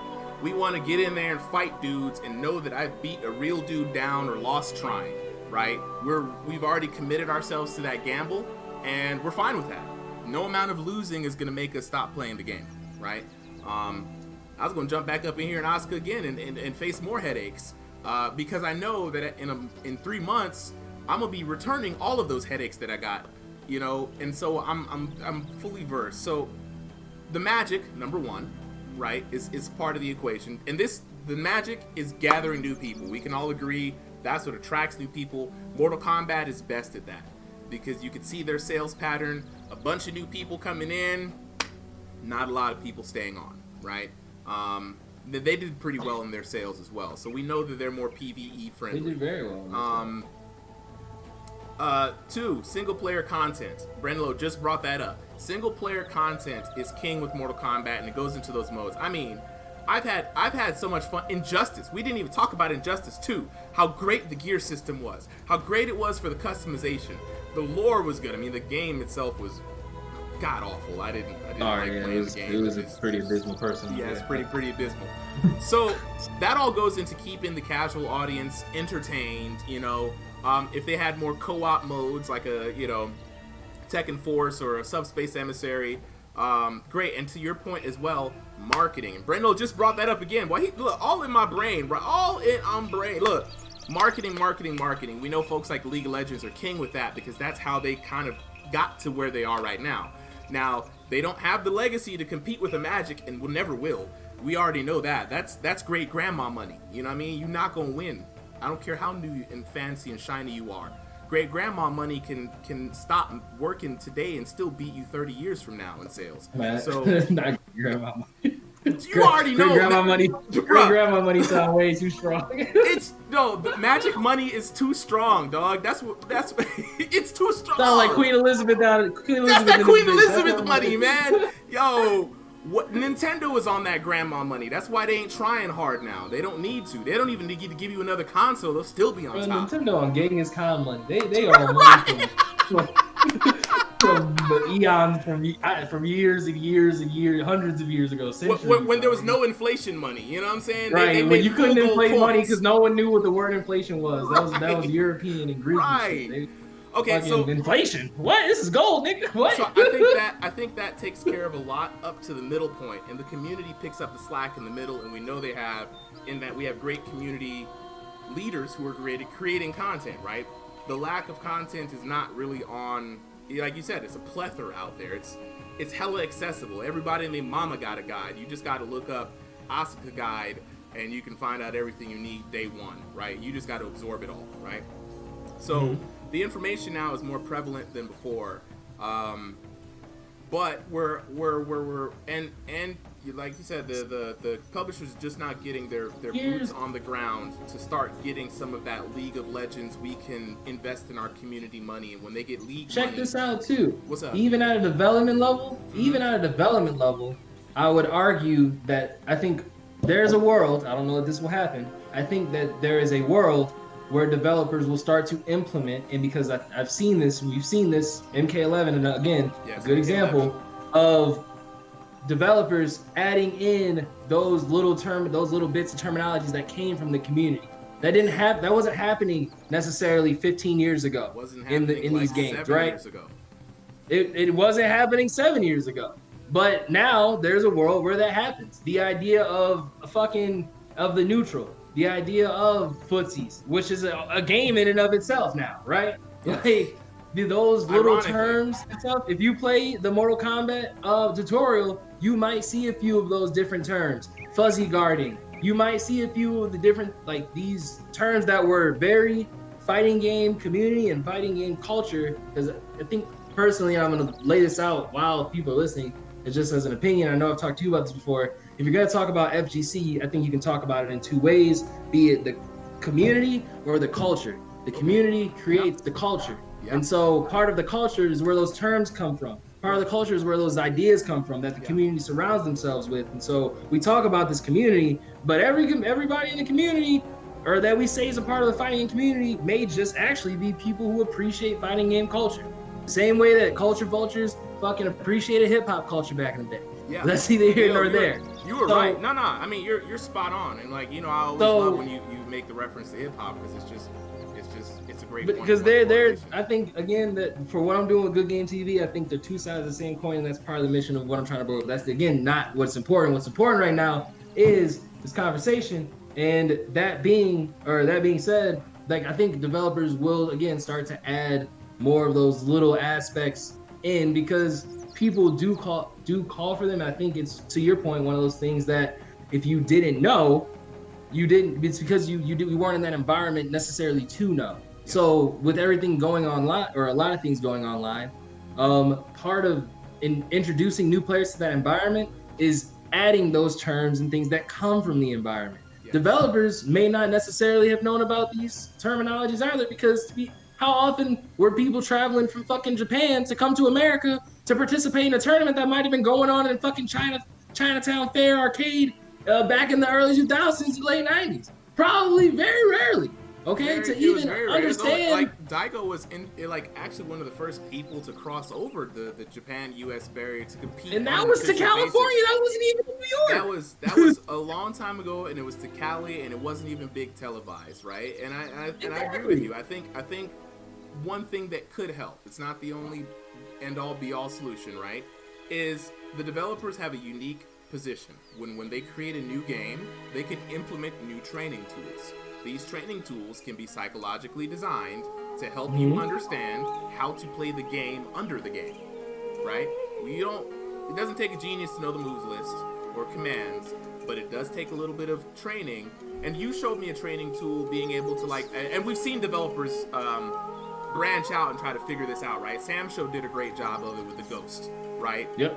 Punch Planet, the footsies mode difficulty. You can take the computer from regular computer to Footsie's computer, changes the entire way you play the game, right? Those things are good. I love those things because without having to beat you over the head with terms, it's teaching you, like, naturally how to play the game to succeed against the human opponent, which at the end of the day is where you're going to end up. After you do all the solo content, after you do all of the side shit, you're going to end up fighting someone, whether you're friends or someone else, and you're gonna feel good if you have some sort of understanding about those waters.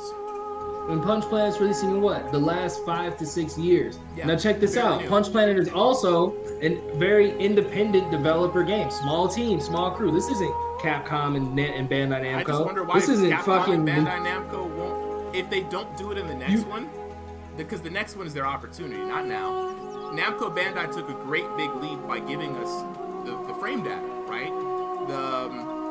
Those moves like those, so helpful, right? Tekken 8 comes out, or Tekken Tag 3. Come on, man, I'm gonna need you guys to run through. There needs to be like a tutorial that you can take. Hey, if you only want to learn the game at a basic level, complete this first chapter. You want to learn some more legacy stuff that's been around forever? Complete these later chapters, right? Optional, not forced down your throat, but like you approach it when you're ready, you know? And I think they've been growing, like I said, I think they're going in that direction for sure. Yeah, they've been doing, and that's why implementing it now, especially when games as a service is such a strong marketing tool, and it's a way to keep a game alive. Tekken, again, you just said it. Tekken wasn't supposed to have a season pass season 2. So for games as a service, though, when they notice the industry going in that direction, as a company, you're like, well, shit, if we can make money on the same game, why wouldn't we? We can then move that money either to your billionaires' pockets, which, goes there sometimes, but you could also move that money to the development of the next game or further development into the current game. And so, when you see things like you had mentioned, the frame data, the punishment training being implemented in Tekken for a small fee, a nominal fee, you damn right that better be in the next game, just off rip. Because especially now, we're at a point where that's worth a $60 game, right? Like having that involved in the game makes it way more worth that $60. Fucking Guilty Gear Xrd tutorial mode off rip, bro, just base game, top tier. I learned how to play fucking Guilty Gear Xrd 2 off the fucking tutorial because the shit taught me roam canceling. Very basic shit that you should want to know that will be helpful to you in the game, like down the road. Other games need to, and developers I think should, and I think they will be following suit over time, but only time will tell if that's the case. I hope. But to retain, but again, even for all the points that we've made so far, retaining the player base. Okay, I don't necessarily know that those all equate to that. I think Wynn's point is one of the strongest actually in terms of captivation and appeal with having different modes and different ways to participate and play the game outside of multiplayer. We've seen it because work. We've seen it time and time. MK, dog. I played MK Chess in Mortal Kombat Deception and MK Kart Racing in Mortal Kombat Unchained in both those games for fucking months as a kid. Okay, months. And I played or Mortal Kombat Daily Alliance when they first introduced Conquest Mode, and all you were literally doing was running from stage to stage to learn more about the damn game for hours, an entire day as a kid. And it's just, I loved Mortal Kombat. It's one of my favorite franchises, just story-wise, lore, like in character-wise. I think it's just an amazing franchise. It stood the test of time. I know my mom hated it too, so there might be a bit of that there. Yeah. There was controversy, controversy. Right, there was some controversy, right?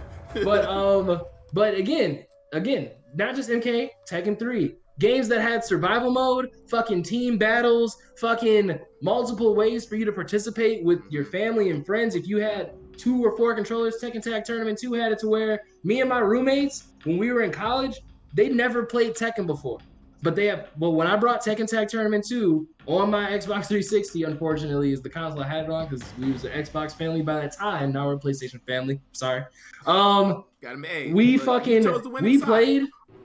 We played that so much in college. They played it so much as not even fighting game players, like by trade, the way I was, because in Tekken Tag Tournament 2, one person could control one character, another person could control another character, and if you had 4 controllers, you could fucking 2v2 like that. Kareem, and that shit was fun. Tag mode was dope in DOA. Yeah, I forgot there was a tag mode in DOA. Dang, you know what? That was good, wholesome, fun times. Again, I'm right there with you, man. I like I said, it's only been recently in my life that I've played fighting games of any kind of knowledge of what the actual heck I'm playing. Before it was just punch a dude in the face and laugh at the effects, Like remember time attack in fighting games? Oh my God. You literally had to get to the last stage by a certain speed run. Fighting games were speed runners. You could speed run a fucking fighting game, dog. Wow.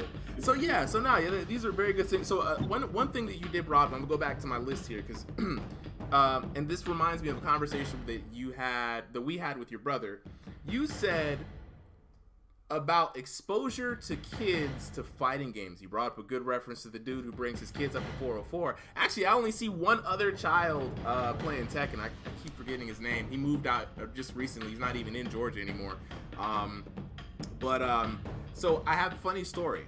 So Jordan, my girlfriend, her friend, she was babysitting her daughter, and this kid came over to the house and was schooling Jordan on who Ryu was. Right?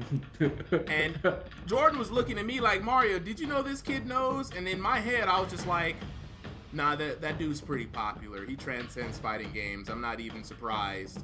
And then she went on to tell me how other fighting games were influential to her. And I had to sit here and be like, yo, how much exposure do these children have to actual fighting games where this little girl is sitting here telling all of us how she doesn't play fighters, you know what I mean? So I'm like, you must have heard this from like Fortnite or something, right? Like, couldn't have been playing Street Fighter 5, kid, right. Because it turns out she knew a lot of the Smash Bros characters. She was just into it. She caught that magic that Win was talking about.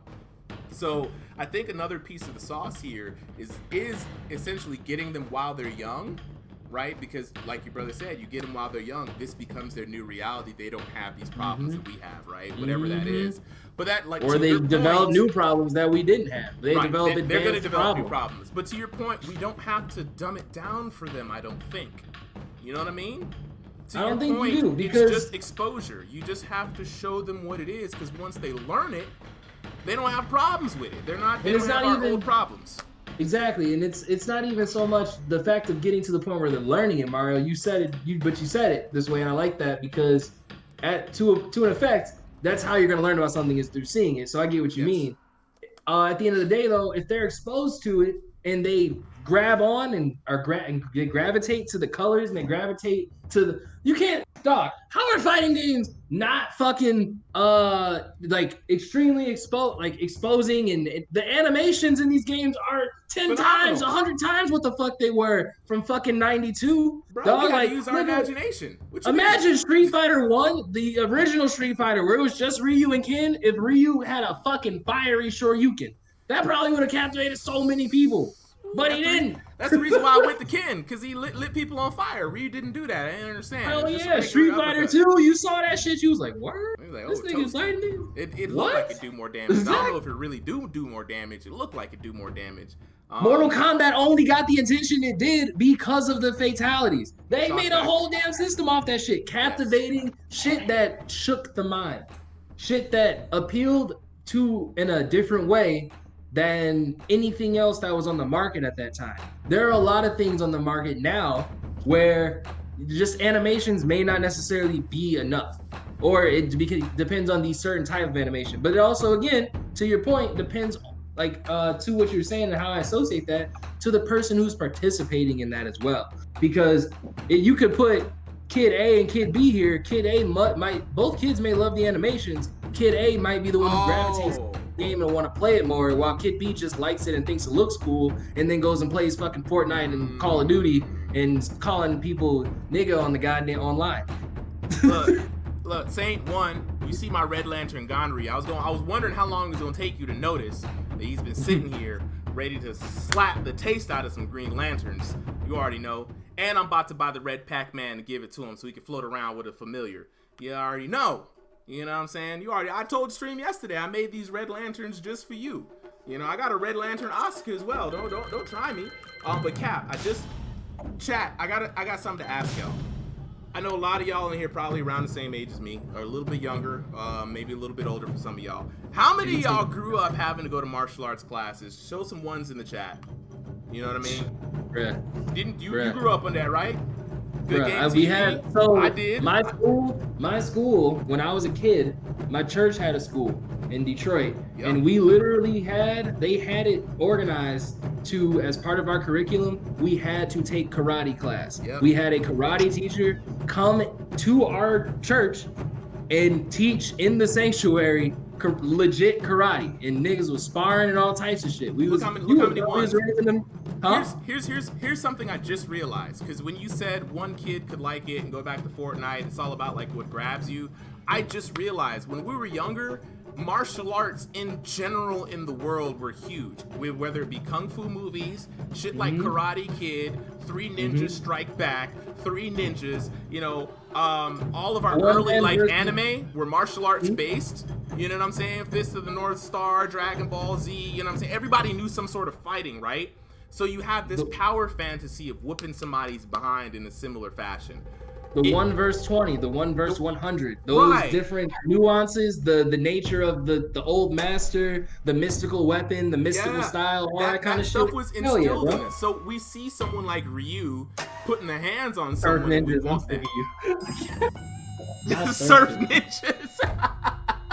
Look, we had Ninja Turtles growing up. We had Samurai Pizza Cats. We had them cows from Moo Mesa. No. You know what I'm saying? Y'all know about the cows from Moo Mesa. You know what I'm saying? You had the Battletoads, Street Sharks. Everybody was fighting out here in these streets. Beat 'em up games were big. Fighting games were also in a heyday. So I think a lot of the children who were growing up had a power fantasy of fighting someone else, right?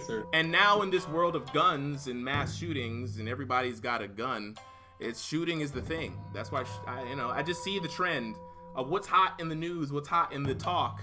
It's not people fighting anymore. It's people shooting. And I even think that's gonna start to change, especially as shootings become more prevalent. One, I think people will get desensitized. Yes. I think two, though, that there will be such a call, and there will be so many different examples, especially as there are now to the youth, seeing that other countries don't necessarily have these types of issues for specific reasons, be it gun laws or it's just not a part of their culture or whatever. I think that there's a world where, again, you start to revert back. Nothing like me and Demani were telling you when he was here.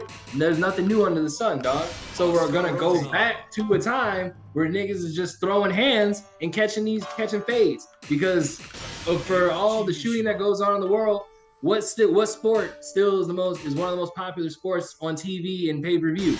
Boxing, two sports rather. Boxing and the UFC. Yeah. Two of the most popular combat sports in the world, hands down. Yeah, so 100%. I think another thing that I'm taking away from this discussion is that there's a lot of underexposure, you know, to the things that we find fun or to the wonderfulness that is fighting games. You know, I know a lot of people, we would probably be like, hey, I think we've met a couple of these people who like fighting games but didn't know 404 existed, for example. You know, how many broken promises working with colleges have we talked to people about, and they've never talked to a single college or let them know that the community existed. So, you know, the southern nation of fighting games will continue to grow. Luckily, in here in Atlanta, we have great places like 404. We have great places like Second House. You know what I'm saying? You got the SCRUBS, the DUBS, and your Good Game TVs as well. You know, we're gonna put ourselves in there because, you know, it's all about sharing that awareness.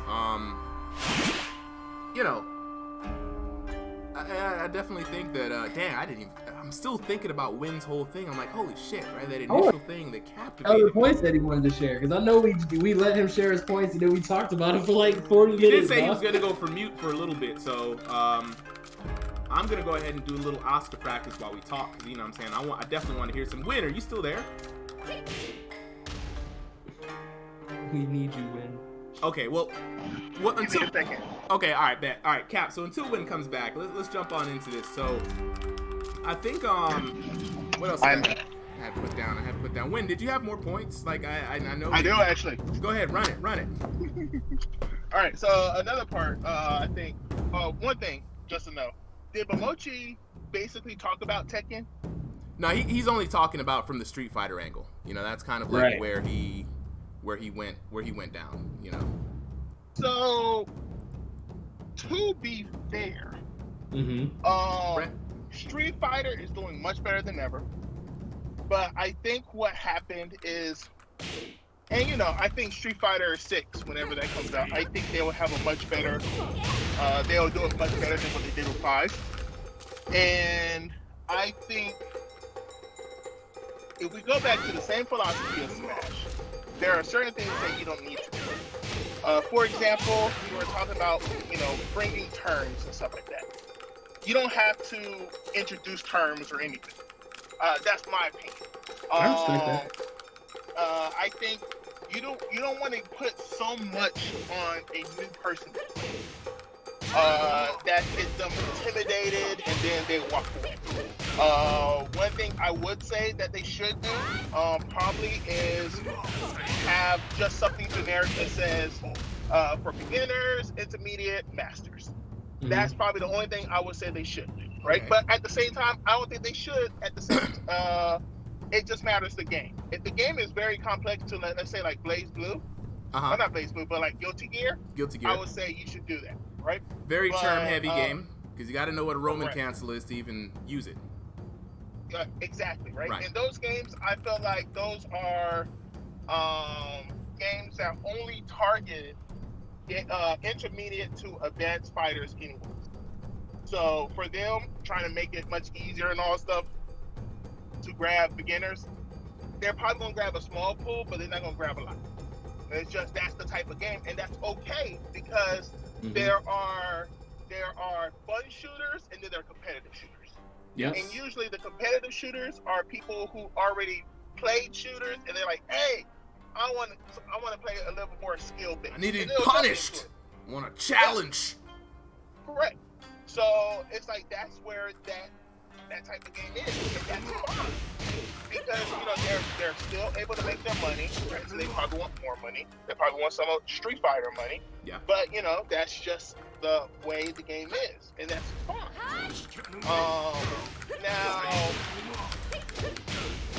Another thing going back to that, I guess in reference, is what the terms, I'm trying to just catch my thought. Now, when we say terms, right, now, throwing the words at them, I do understand. Too many meanings, too many things to think about. What about concepts? So when you're teaching a beginner a fighting game, you're introducing them, what is the first thing that you introduce them to? The complete basics. How to block, how to throw a punch. I mean, you have to learn that. Throwing a punch is intuitive and blocking is intuitive, and both of those are covered in the basic tutorials. I'm talking about actually playing the game, because anybody who knows how to play a game, not knows, but just jumps into the game, knows how to press the buttons, because that's the only thing you can do. So the throwing the punch is intuitive, but what do you actually teach them? What do you craft first? The thing is, well, I'll take it like a Mega Man moment, right? Okay. A Mega Man moment is something that they did in Gene's game. Mega Man didn't have support, but what Mega Man did was when they showed you something new, they showed you what you had to do without any consequences. That's the Eagle Raptor tip. That's people. Eagle Raptor. That's Vile. That Eagle Raptor. Vile is who I think about. Vile showed me early on like there was no hope for me, and I need to get used to getting punished. No, like for Mega Man, right? Let's say you saw. Yeah, I'm shooting lemons. Okay. Mega Man X1. Mega Man X1, right? You remember, right? The first stage, you saw that the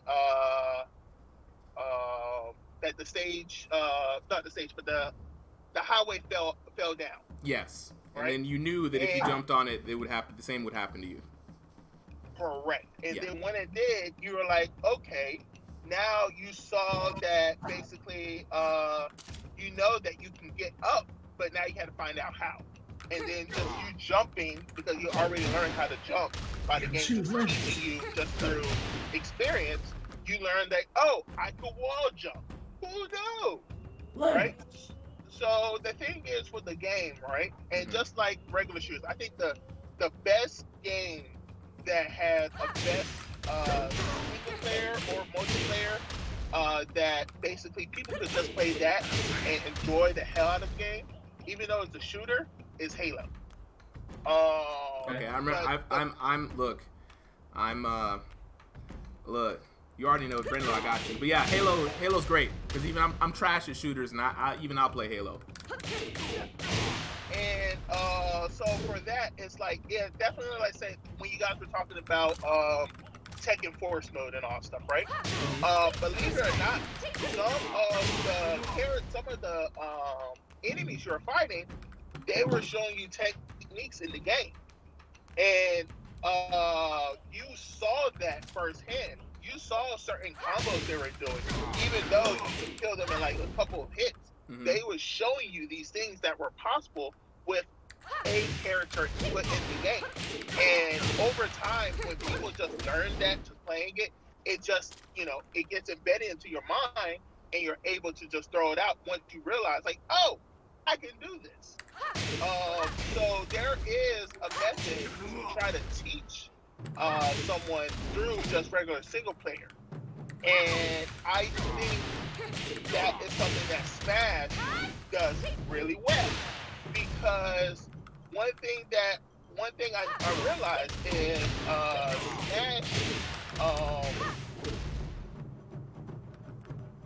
Smash is probably the only community that has like the youngest player in their community. Yes. And it's because of two things. There's two things that is actually very crucial that only two other fighters does well. One, they can't have kids, but the other one they can. And that is MK and Street Fighter. The first thing is usually when you get introduced, if you have a great game and all stuff, usually the person will seek out a community for some apparent reason. They will find a way to see if there's anything extra, right? Mm-hmm. Definitely if there's definitely when you have Smash. Now, same thing goes for Street Fighter, and same thing goes for MK, right? Now, the big difference between all of these other fighters, like you have Tekken, you have Guilty Gear and such, is those three communities can rely on themselves. So you have tournaments that are only a Street Fighter tournament. that's only a Smash tournament, that's only an MK tournament. Yeah. And those are the ones that make the community grow. Not your CEO, not your combo breakers. That's the point that I brought up the other day, yeah. Right? So that is one thing that, you know, the community, because you don't go to a sports arena hoping you're able to watch basketball, football, and soccer all in one place. Nope. You go there just to watch your particular thing. Exactly. Even though you're a sports fan, they're not all the same. Not all the same. And the same thing goes for like Tekken, Street Fighter, and Smash.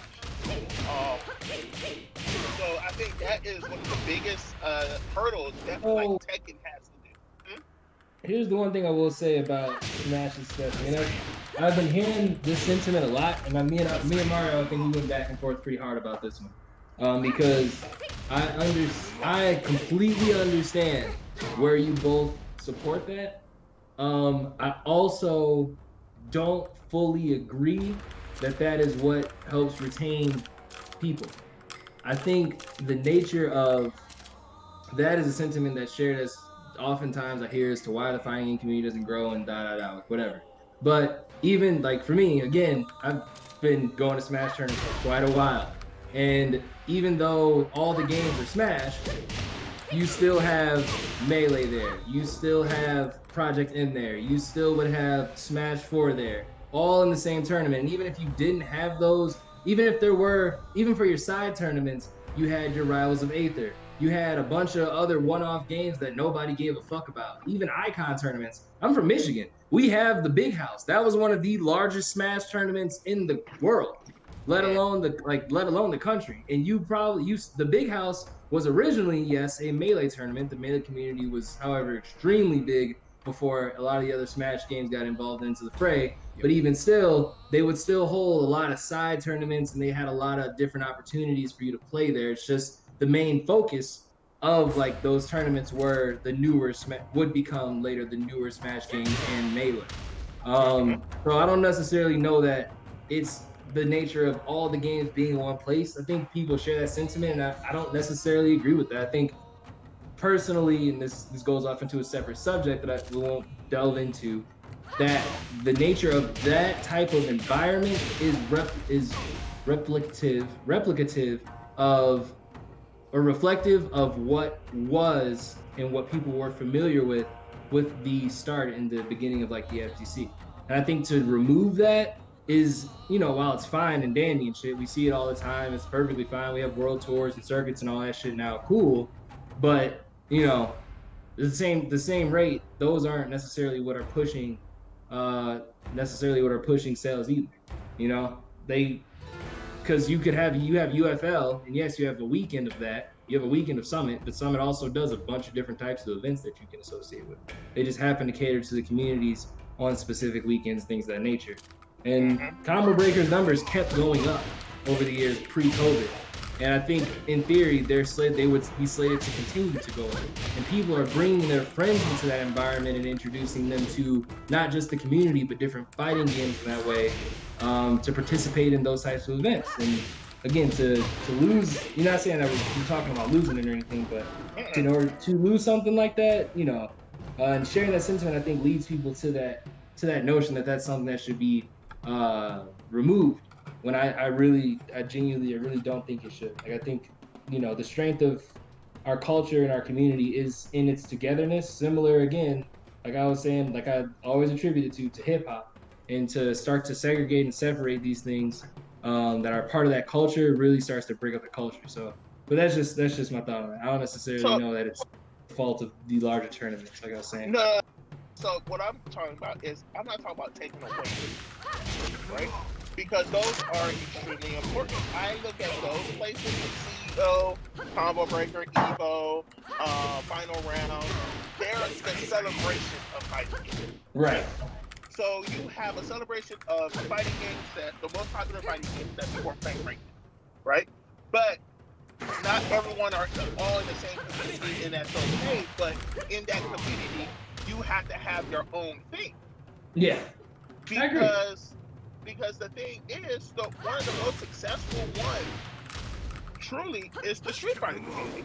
I mean, I want to say the Smash community, but the Smash community, they're successful in their own way, but they're not truly successful because they're doing it for fun, and that's fine and all. But I can tell you, if Nintendo was involved with the Smash community, oh boy, it would be making money, and it would be a much different story. But they're not. Because Nintendo don't know how to get involved in stuff like this. No, Nintendo. And before we go off, is Splatoon a world sport? Check this out. I think I don't necessarily agree that even if Nintendo was involved, they would be making money, because the way Nintendo has historically, and I mean time and time again, not just once, run their Smash style events is very separate and different than what you would see different. And what the community would call for.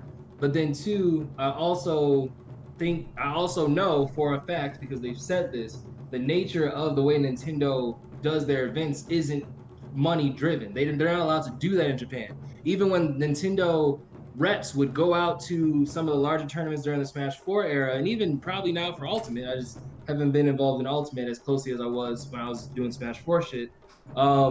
They did not win money. They won no yen. They won like prizes. They can't gamble out there. Reputation. They have a very heavy like model culture in Japan and in Asia, and that lends itself to those types of events as well. When you've been out there, what's your take? No. So yes, that is true. Grand prize, but this is the thing, right? So they can now, they just choose not to, right? Mm-hmm. So for example, Iceman in the chat, you're agreeing with you. Yep, correct. Nintendo's approach has never been high on money interest. Yes, but you have to, in Japan, you have to get some type of license, like an esports license, right? For Japanese players, right? If I'm not mistaken, I believe it's not for international, but it's more so for Japanese, right?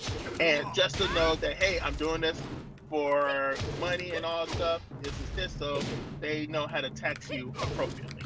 And with that happened, and I know Street Fighter had, like, I think their grand prize was, if I'm not mistaken, I think it was like $60,000 US dollars. Mm-hmm. At one good tournament. I forgot what tournament it was. No, it was Tokyo Game Show. And they had a tournament there. So Street Fighter, and I think Momochi won. But the bad thing about it is Momochi was against the esports license, and he wasn't able to get the prize. Money off of that. Yep, yeah, he wasn't able to get. Yeah, where I know, and Nintendo for Smash, grand prize won a special edition Pro controller. Mm-hmm. So yeah, I mean, I think the thing is, you're right about Nintendo's approach, but that's something that I guess the Smash community just have to accept. But remember that kid dropped the controller? Oh yeah, he dropped the controller. He dropped the fucking controller after he won it. It was great, dog. So then you have, so the thing is, money can be made, and I think you have a lot of communities with the game developers are starting to try to help incorporate or help try to fund in some particular way. Mm-hmm. I think Street Fighter's going the right route, definitely with, let's say you have your CPT season pass thing that basically helps promote the Capcom Pro Tour, plus help donate for the prize pool, just like the same, just like how Dota does theirs. And I think, the great thing for it is you have to do multiple things, and the community is understanding this. Like, for example, let's say Street Fighter or Capcom realized that Ono wasn't really the thing anymore, and Ono just needed to get out of the way because he was just a spokesperson of Street Fighter. You know, he did something in Street Fighter 4, but he did nothing in Street Fighter 5. And so it's like talking to Ono does nothing. So, you know, Capcom realized this, and this is when they changed. And it was like, all right, we'll let you talk to the developers of Street Fighter 5. And from there, that's when everything just changed. And now Street Fighter 5 is this amazing title that should have been like this since the start. But you didn't know who to talk to. They don't have a community manager. So it's just like, I think they did kind of in the beginning. I think it was, oh my God, I can't think of his name. But it was someone, oh my God, he did it. He was the one that did OTG Bionic Arm. I can't remember. God damn it. Now you're making me forget. Spencer, goddamn. No, Spencer did it. Yeah, but I forgot who did that moment. And it was lit, bro. It was him versus Mars on in final round. And I think the first final round with Marvel vs. Capcom 3. Oh shit, who was that? Oh my God, what is his name? He was fighting his. I can't think of, but he was the last human. Huh? You talking about LTG and Viscont, that beef? No, he's talking about it. Final round, the dude who pulled off the OTG Bionic Arm. It was Marn. Okay. It was against Marn, wasn't it? Marnes, yeah. Fuck, who was that? I thought you were talking about something else. My fault. My God. But I just want you to know you got Lord Iceman lit. Look, I'm about to say, let's address the chat real quick. So first off, let's jump back here. Two things. One addressed to both of you. So first, for you, Cap, Brenlo wants to know, do you mind asking Cap what they think about what they think would bring in new players and what would retain them? Are you in the Discord? So send here. I'm gonna send them an invite to the Discord. Hey, yeah. Iceman, jump in the Discord. Like Iceman been looking at this article like since earlier. He was already like woo-sawing earlier in the group, and I said, look, man, you got to look. I knew a random Iceman would appear and he would drop this on us. But yeah, send him an invite to the Discord. Iceman, we just got a Discord put up. This is what we're using to chat right now. Nothing super framework built out. It's very bare bones. But, you know, we got comms. And I like to bring people in on the comms. So, yeah, jump on in here, man. I want to hear what your opinion is. I'm going to send it to you on Twitter, Iceman. I'm going to send you the Discord invite on Twitter. But, Cap, what do you think would bring in new players, in your opinion? And what do you think would retain them, in your opinion? And that was the question from the chat directed at you. Dog, I said... Just wrap it up for us, real quick. The strongest... I don't have a set answer, right? But I do think one of the stronger things that would help would be more like marketing toward like fighting games. I think this Fortnite move was a very interesting move, especially from a fighting game community, like players, like perspective, like myself. I think that's a good start because Fortnite is a marketing engine. If you want to get people interested in your particular product, I think it's a great way to do it. I think Smash was another good example because to Wynn's point earlier, what's up, Iceman? I heard you hopped in here. To Wynn's point earlier, he made like Smash has a super huge player base that is also very young, and to implement traditional fighting game characters into that is another interesting way to try and use it as a way to get kids interested in newer properties. I don't know that is a way to retain them though. I think it is a way to get interested. Retaining people, I truly think you have to have a certain kind of resolve about you to really want to keep playing a fighting game. So there's because there are a lot of people who buy these games. Retain them. We're talking about like what? Hold, check this out. Actually, no. I think the games to a degree do retain people because the nature of them being legacy games is such that there's a player base that is retained that wants to keep buying the game. I think when we talk about retaining the game, that we're thinking about it, and I appreciate Wynn for kind of adding this perspective. And Mario, you added this perspective as well. You're thinking about it from a playing competitive perspective versus just a common casual fan perspective. So there's a world where 7 million players coming on, the large amount of 7 million that bought into the game first for Tekken are largely a retained player base that care about the Tekken franchise or are just interested in it even at a casual level. I think retaining competitive players is where people find concern.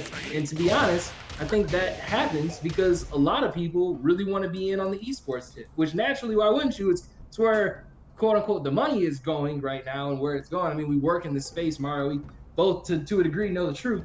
But but when you're being told that from the outside looking in, and you're seeing how all these companies are having billions and billions and millions invested in them and all this stuff, I mean, why wouldn't you think that way? The same companies though don't know what to do with the money, and that's where people like ourselves come in. But again, that leads to a different conversation. But yeah, no, Brunello, I think marketing through other games. I think, like I said, the player bases to some degree are retained, just not in a more competitive way. They're retained in a franchise like consumer purchase, simple consumer purchase kind of way. And people do want more people to play competitively, but the scene grows out so that more money is implemented into the scene, so that people have an opportunity to make a living off of just playing the game, which is something that time and time again over the last 10 years now, or 8 years, getting to, that we've been hearing, again, all pro players. I wish there was a way for me to make money off this game and be able to just make a living off me just playing it, which is fine, dude. Like, I get that shit. Like, become an interesting person and make a Twitch. You could very well do that, if you establish a community and know how to build that shit out. But I do want to hear what Iceman has to say. Yo, so I got a lot to say. What's up, man? Yeah. I know you've been having a lot to say, man. This whole dream, my G. As a 20+ year competitor, as a multi-business man, some of the things that you said is dope, right? But it's all surface level thinking. Okay. Okay. One of the things, the reason why I say it's a lot of surface level thinking is because it's a lot of stuff that you all still don't know in regards to how these companies maneuver and things of that nature. We talk about them on our podcast and stuff like that, Mike and Marty, etc. But we never really get to go too full into it because we always stay on the main surface, like trickling backwards, right? When you spoke about like Ono walked away from the Street Fighter brand of Capcom at his own volition. He helped get Street Fighter recognized again as a game because Street Fighter had been dead for like 15 years. Until Street Fighter 4, it was no Street Fighter as a game, not Street Fighter 4. I'm saying Street Fighter as a game. Right. Capcom had gotten to the point where Capcom had made about 3 or 4 consecutively bad games for Street Fighter.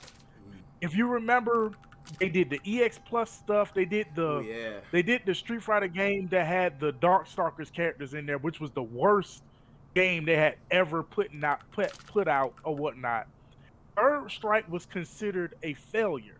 This shows you how far back Street Fighter had been basically effed over as a game. Ono deciding to reach into the fighting game scene had more to do with how the games were being played via MAME and stuff like that, and also because for like 10 years strong, we had been keeping these games alive that Capcom had put no heart into. I came from Marvel vs. Capcom 2. I was a solid MVC 2 player, and they didn't know they had licenses that were dying and stuff like that, and they threw together Marvel vs. Capcom 2, and then they said, here you go, bye. And we kept that game going for 13 years. They didn't give us a training guide. If you remember back in the day, the magazines and stuff like that, the Game Informers and stuff like that, MVC2 didn't have one. Nope. They later came out with a little magazine that had these little paragraph posts with the pictures of the characters in them, and that was it. They didn't even have a game genie stuff or nothing. We found the game-breaking glitches in the game. We found all the unblockables. We found all the infinites. We did all of that. You could probably go to the last few links of game facts on Reddit, and you'll see me posting up Iron Man information with 50 more cents, with Josh 360, etc. But my point for saying all of that, just to give you a little bit of history, is Capcom didn't know what the fuck to do in order to revitalize themselves, and then they found out there was a fighting game scene over there that had been keeping these games, these garbage games at that, games that they gave up on and had no heart to do anything with, to change them up or whatever, alive. Believe it or not, as small as the fighting game scene has been, if you look at Capcom the past 15 years, everything that they did to get back on the plus side to make money was through Ono and the fighting game scene. Every single thing they did, even the games that they started to put out, that was one of the reasons why they were high on the Street Fighter versus Tekken and trying to bring that game out, because they wanted to do what Cap spoke about earlier, bridging communities, gaining interest that way, etc. But one of the most important things that people don't understand is, in regards to fighting games, is fighting games are not worldly respected and not highly interested in. Okay? Fighting games, in comparison to party games, shooters, etc., is lowest on the totem pole. They're only slightly above RPGs, only to a fault. Only to a fault. It's normally dependent on what you can't find a fighting game as good as you feel that Street Fighter had done, whether it be Street Fighter 4 or Street Fighter 5. On their best day, can't touch Grand Theft Auto. No, on their best day. But that's even to that point, Iceman. I agree. I would go as far as to argue that they aren't even above RPGs at that point. More people would know more about a GTA, a Saints Row, a Fallout, a Elder Scrolls before they would even think about a fighting game. Very true. And then, so when we go into Ono walking away, wasn't that. Ono walking away was being sick and things of that nature, and a couple of projects that they had in his lap that were not going to come to fruition. They were really banking on the Tekken versus Street Fighter coming out, and Namco backed away from that because its fan base was like, well, look at that Street Fighter shit. We don't want our game to look like that. Yeah. The big ass feet. They basically kept telling that, you could go on Twitter and look back. They basically kept telling Harada, yeah, we want it, but at the same time, we would rather just have a balanced Tekken as close to Tekken DR as humanly possible. You can throw that piece of shit game away. We, myself, Mike, and others have been telling the world the things that they implemented in Tekken 7 have been nothing but a trial run. It's a prelude to what they wanted to do with Tekken versus Street Fighter. We had a feeling about that's that. What we've been pushing.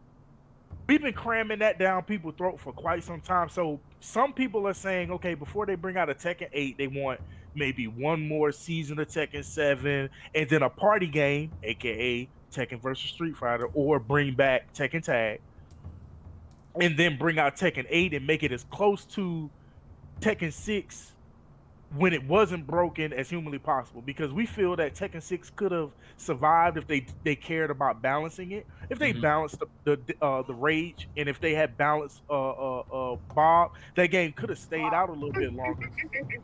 And then maybe, just maybe, they could have put more heart into Tekken 7, and Tekken 7 could have been close to DR. But I digress. In regards to is that Momochi? Oh my God, if he was sitting in front of me right now, tell him shut the fuck up. You are 35 years old. You're 35 years old complaining about the Daigos of the world and stuff like that. But it was them that helped you get your credence in the game. Yep. They are the ones that not only that you had to defeat them to get your status and stuff like that, but when you look at it, if it wasn't for them being around at the time for you to get your sponsorship and blah blah blah, you would have still been getting bodied by the Justin Wongs of the world, which Justin Wong is considered an old head. He's technically in the window of Daigo Umehara. That doesn't even make sense. Your complaint is false and bullshit because with you being 35, that means you're now an old head. Yep. Mm-hmm. Yep. He said everybody So in there how is old. so how is it that you want to separate yourself from that break? Oh, so you can try to get some wins easy, and you can't try to you also can't try to hide it behind the guise of oh well the younger guys aren't really coming up, they're not really excelling. You know why? Because this is the game that y'all wanted a button mash barely defensive game. Mm-hmm. And y'all wanted to influence newer people to get involved, which they did. They came in by the droves, and then they couldn't win because once the actual competitive players started realizing, oh, this shit is broken, oh, this shit is bullshit, and they started elevating their skills according to that. How was some novice player who just got into Street Fighter, maybe the second or third installment of Street Fighter 4, gonna manage versus Momochi, who's been playing since the Third Strike days, but had been garbage until they started putting these bullshit mechanisms in the game like FADC and stuff like that. You gotta look at it from the reality of it. You can't also spirit, dog. You speaking of my spirit. People look at the name and they'll say, oh, well, see, that top player is right, but go look at that top player's history and see what he's really saying. What he really is saying right now is, man, even the few people that did get in that were new players were technically older players. Like Knuckle Dude has been playing Street Fighter for a long time from a young person category. So he has an understanding just like Wong did. It just so happened that he wasn't on the opposite side of 25. Yeah. But he became a winner. He carried a full season of Street Fighter with Guile, with a Cammy, etc. And Momochi couldn't do that with his Blanca and whatever other characters, you know what I'm saying, he was playing with or whatever the case may be. Then you had Mena RD. Oh man, who comes out there. His character not only that his character gets nerfed, buffed, then buffed in within 2 seasons or whatever, and he completely dominates, but he's on the below side of 25. But I do respect to the best player in the game, and that's Punk. I'm just gonna go ahead and just say it. I was about to get to that too. My thing is, bro, I understand that it's not a strong window of younger guys consistently winning in Boo Boo Fighter, but also those older players at the time. PR Balrog said this like right at the heyday of Street Fighter 4 when they went over to Japan. For Eva, he did a minor little interview about it. It's like they don't be trying to help one another. They not really trying to influence and grow the community in its entirety. That's the difference between Tekken, DOA, in early Mortal Kombat. Even though I know people shit on Mortal Kombat, but early Mortal Kombat, they weren't doing that in Crapcom. And yes, I barely even call Street Fighter. I normally call it Boo Boo Fighter for that reason. I left that community because they can't see past the outstretched hand. When they started to see that these companies were putting money into shit, they didn't care what the companies were actually doing. Look at the average person that's out there getting sponsorship now. And you can't even get them to answer 5 questions about their sponsorship because they don't even know what it means. They don't even know anything about most of these companies in regards to what they're doing in association with esports. All they saw was money, and they hopped on the bandwagon. When my tournaments, when I used to run the Atlanta Revivals and stuff like that, we already knew about this wave. We had the first sponsorship with NOS energy drink. There was nobody else out there doing that at that time, and they let us know. They said it's going to be a very strong wave. By the time y'all go back to MLG 2010, you're going to see a bunch of people coming down your throat as ATL Tekken, talking about they want to be attached to you. It was NOS energy drink. Later on, it was Monster. Then it was Hot Pocket, so forth and so on. You can go check my YouTube for the proof of this shit. I'll give you a short story in regards to them watching us. We didn't even know how easy they were watching us. We went to MLG 2010 Baltimore, and they wouldn't let us into the facility until we signed contracts. They gave us 15 of us. They gave us 15 of us contracts, had our real names on the contract. You know why?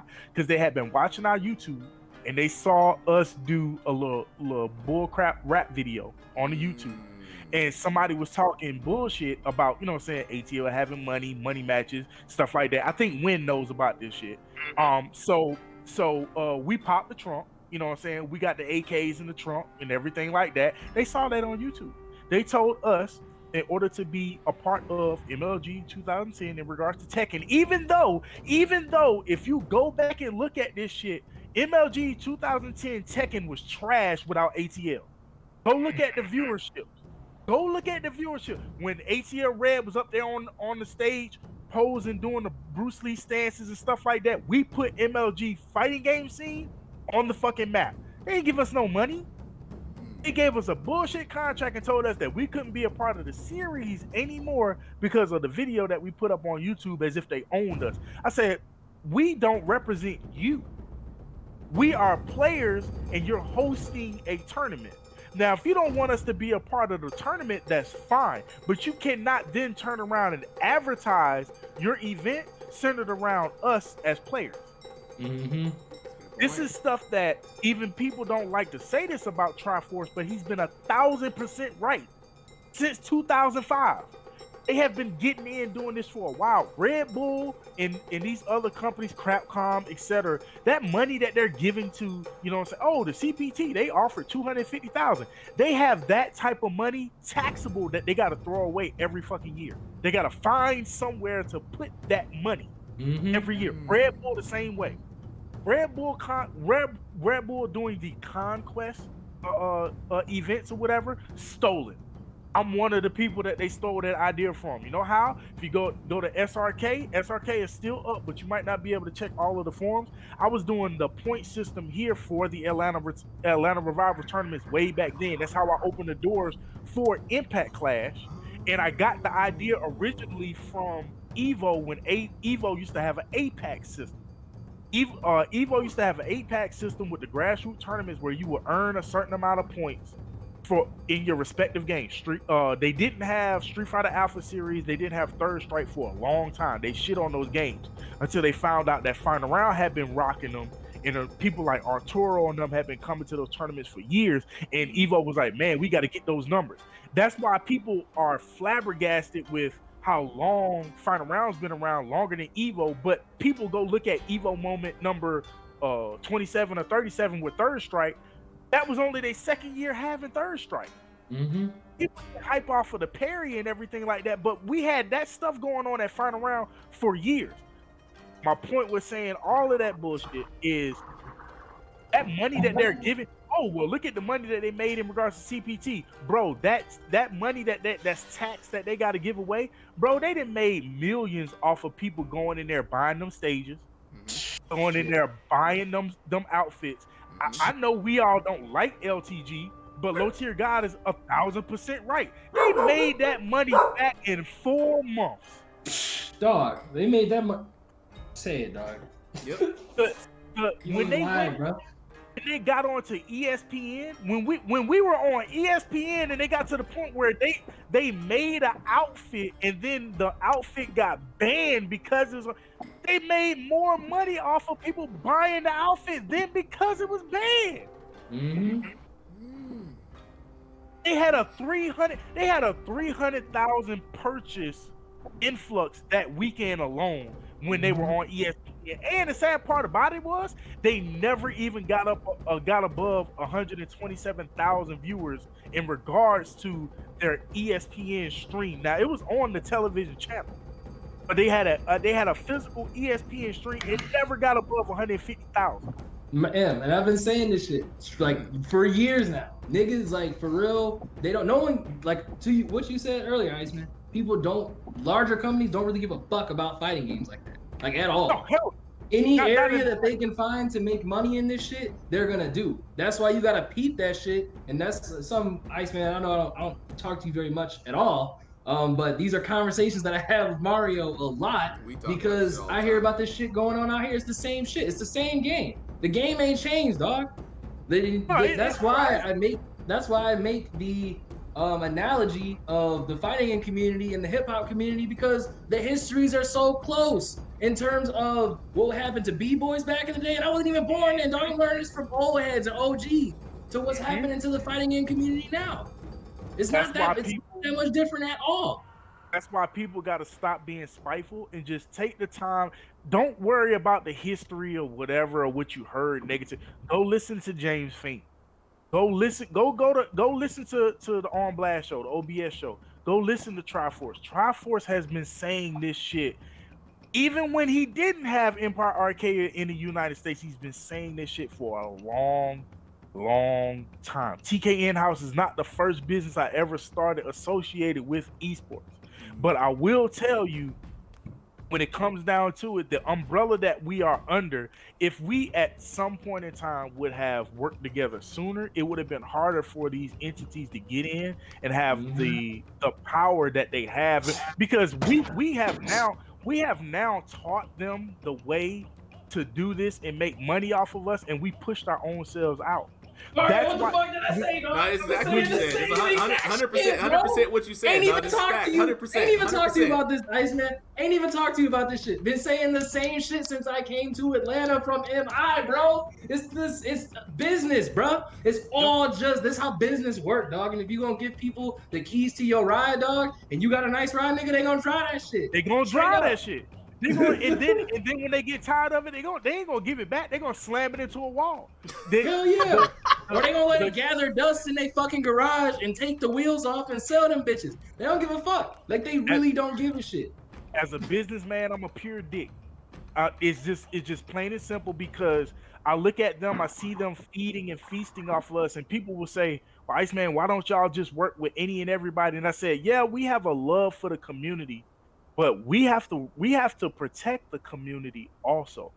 I don't just kiss ass just because, oh, well, we want to be a part. I want to know what your reasoning is. I want to know what you know about us. I want to know what part do you really want to take in being associated with us, or do you want to just ride the gravy train right now? Because there is one, and you want to attach yourself to the name that when I look at the Red Bull entities and stuff like that, I thought that shit was really cute in regards to the conquest stuff and blah, blah, blah, but I worked with them. I worked under Final Round. I had contract deals with Final Round. I got paid to work with Final Round, so I was a legit employee, okay? And then I had partnerships, and then Red Bull would come along and say, oh, well, we want to be a part of that. And I'm the person that's saying, oh, that's great. Well, we have sponsorship deals. And they say, no, I want to be a part of that. And I'm the person that's saying, yeah, I understand. Well, we have sponsorship deals. And before I can get it out my mouth, you got 5 other people on the outside. You know what I'm saying? I really don't want to throw their names out there, but they'll say, oh, okay, cool. And they'll sign on the dotted line. And before you know it, they're not even in control of their own events anymore. Have you ever noticed that it's very specific events that you want to go look for, and you want to be like everybody, you want to check out their stream and stuff like that. You want to think about like Super was just thinking about something that happened at Final Round. Do you know that Final Round doesn't have majority of its own content? And Final Round is supposed to be a legit LLC. Yeah. I know for a fact that I know for a fact that I have some Final Rounds material. You know why? Because for 2 years in a row, I streamed every last and recorded every last Tekken match that was at their events. This was way back when Nin and Nee were there, etc. If any of y'all ever heard about having the Final Round DVD, I was the first person to goddamn put them motherfuckers together myself. But when Namco came around, what the fuck happened? When we went to the bigger spot at the end of College Park, and we were in the big convention center, because the big complaint about, oh man, they had us cooped up in the room. It was like 500 people in this one room, blah, blah, blah. What happens? Namco comes and says, oh man, you know what I'm saying? We want to stream. Y'all got these numbers, et cetera, et cetera. But guess what? You can't have your B-roll footage. Nope. When we put it up on YouTube and stuff like that, it doesn't say Final Round. Even it says Namco Bandai at Final Round. And then Final Round can't even do what the hell they want to do with their own damn videos. They can't even go make a commercial. The very next 3 years later, because when Mike and I started TKN House, I went to Markman and I asked hey, you know what I'm saying? I wanted to get the top 23 for flying around this year, blah, blah, blah, blah. And he said, oh, well, we don't have the B-roll footage for it. I said, huh? So y'all streamed the event. It was Final Round's event, so y'all didn't save the material and give it to Final Round, even if Final Round didn't ask for it. No, we didn't. Then when they dropped the Tekken World Tour again, what videos do I see in there highlights? Blackbeard when he beat Poke Chop. Final Round. With my black ass standing on the right hand side of him right there. Damn. So when they be trying to tell y'all, that they love y'all and they love the community, they love the scene, etc., they show you it ain't about. It's all about the money. It's all about what that presence is. I'll give you another example. Look at us right now, and look at the complaint they had on Twitter. We had to have King J explain this to people. People were hyping about the We Play event. Oh man, y'all gotta step it up. Look at the quality of that event and stuff like that. Nobody's doing anything out there like that. That's a lie. Bro, we did that. A whole lie. That's a whole I keep interrupting you. Mario, again, something else I talked to you about when last weekend, 2 weeks ago, we was watching this shit. Fucking, how you gonna say no one else is putting shit out there when even fucking, like, in Iceman, I worked for E-League, and that was my, anyway. They were doing fucking team takedown on the stage like that, my nigga. Shit like that was happening. Y'all was all there. We was all there. Every company Evo was doing shit like that before fucking WePlay was doing shit like there's no fucking Summit was doing stuff like that before Summit was doing shit like nigga, that. everybody was doing shit like WePlay was fucking like WePlay fucking did. Nigga, know what? None of that shit is new. Copied what everyone else did before. None of this shit is fucking new. So the people who are saying that are fucking ignorant. That's where that shit comes from. Other than a few cute camera angles, you know what I'm saying, and slightly better quality, we already doing that shit with THT season 3 right now. Yep. We did all of that ourselves. All of that. Spooky does that shit in his fucking basement, like straight up. What hurts a little bit is because we have people like Isage who's been around, who's a major part of the Tekken community, who's worked at Final Round with me for over 20 years, etc. As the people saying it, because we're like, you don't even support your own community, because how the hell do you not know Trace Complete has been doing that? Or how do you not know that even with the mid-level quality with the ICFC joint that they got going on right now, the tag team joint that Equinox and them had done with Cuddlecore and them earlier in the year, or the tag team joint just 4 to 6 weeks ago with Anakin and them, same shit. How are you not even paying attention to Tekken House? You claim you got love for us. We making graphics for people on the whole fucking nine. Logos, and you ain't even seeing none of the shit that we doing, but you ready to hop on We Play nuts because We Play offered $50,000. And it wasn't even $50,000 to the first person. It was $50,000 split amongst the top 4 or 6 players or some shit like that. So once again, you got blinded by the dollar sign. Yep. You got blinded by the dollar signs and said, oh man, goddamn, you know what I'm saying? They shelled out this awesome amount of money, you know what I'm saying? And they flew these people out here and blah, blah, blah. And then look at the invitations in regards to the people that they flew out there. And then look at how late the Americans got their invitation. You mean the Americans who have been consistently streaming your fucking game throughout the whole pandemic, all of these tournaments and stuff like that, keeping your games alive, who've been doing all of these podcasts, all of these downloads, opening up these characters, exploiting these characters.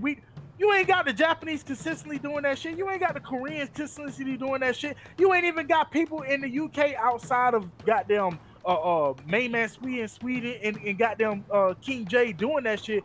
Americans consistently doing this shit, keeping this shit alive for over a year, and then you wait till a week and a half before the event and say, "Oh yeah, we want y'all to come through too."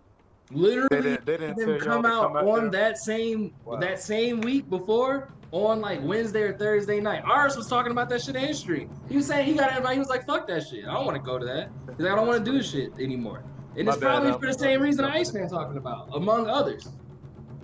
Yes. I would rather build here I would rather create starting here in my city, in my state, then my region, and expand accordingly. My dream before I retire and move away from this shit in its entirety and leave it to my daughter for her to do what she want to do with it was to be able to start an official league by having our tournament organizers actually work together and minimally starting with a series and then making a larger event. Data FGC was actually working on that prior to the pandemic, and it seemed like it was a remarkable idea. That obviously the pandemic nerfed that a bit. In regards to talking to the major tournament organizers like Larry, who I've known for years, Eric Small, who I've known for years. Now, I do know that, you know what I'm saying, there's conflict with Jabali and everything like that, but I've known Ian for years. I've known Raekwon 187 for years. Like I said, I've known ISIS for years. It was only one tournament organizer I was going to have the slight difference with in regards to Jabali, only because it will be hard to try to bring Jabali into that room with other people because of the beef or whatever. Final round. Yep. Yes. But if I'm I sorry, promise you all, if with the full leg of what I have planned, I still have the presentation in my Google Drive, all fucking 7 pages with the graphs and all of that shit. If I could have made that work and still hope to be able to make something like that work, it's not the fact that we wouldn't need them.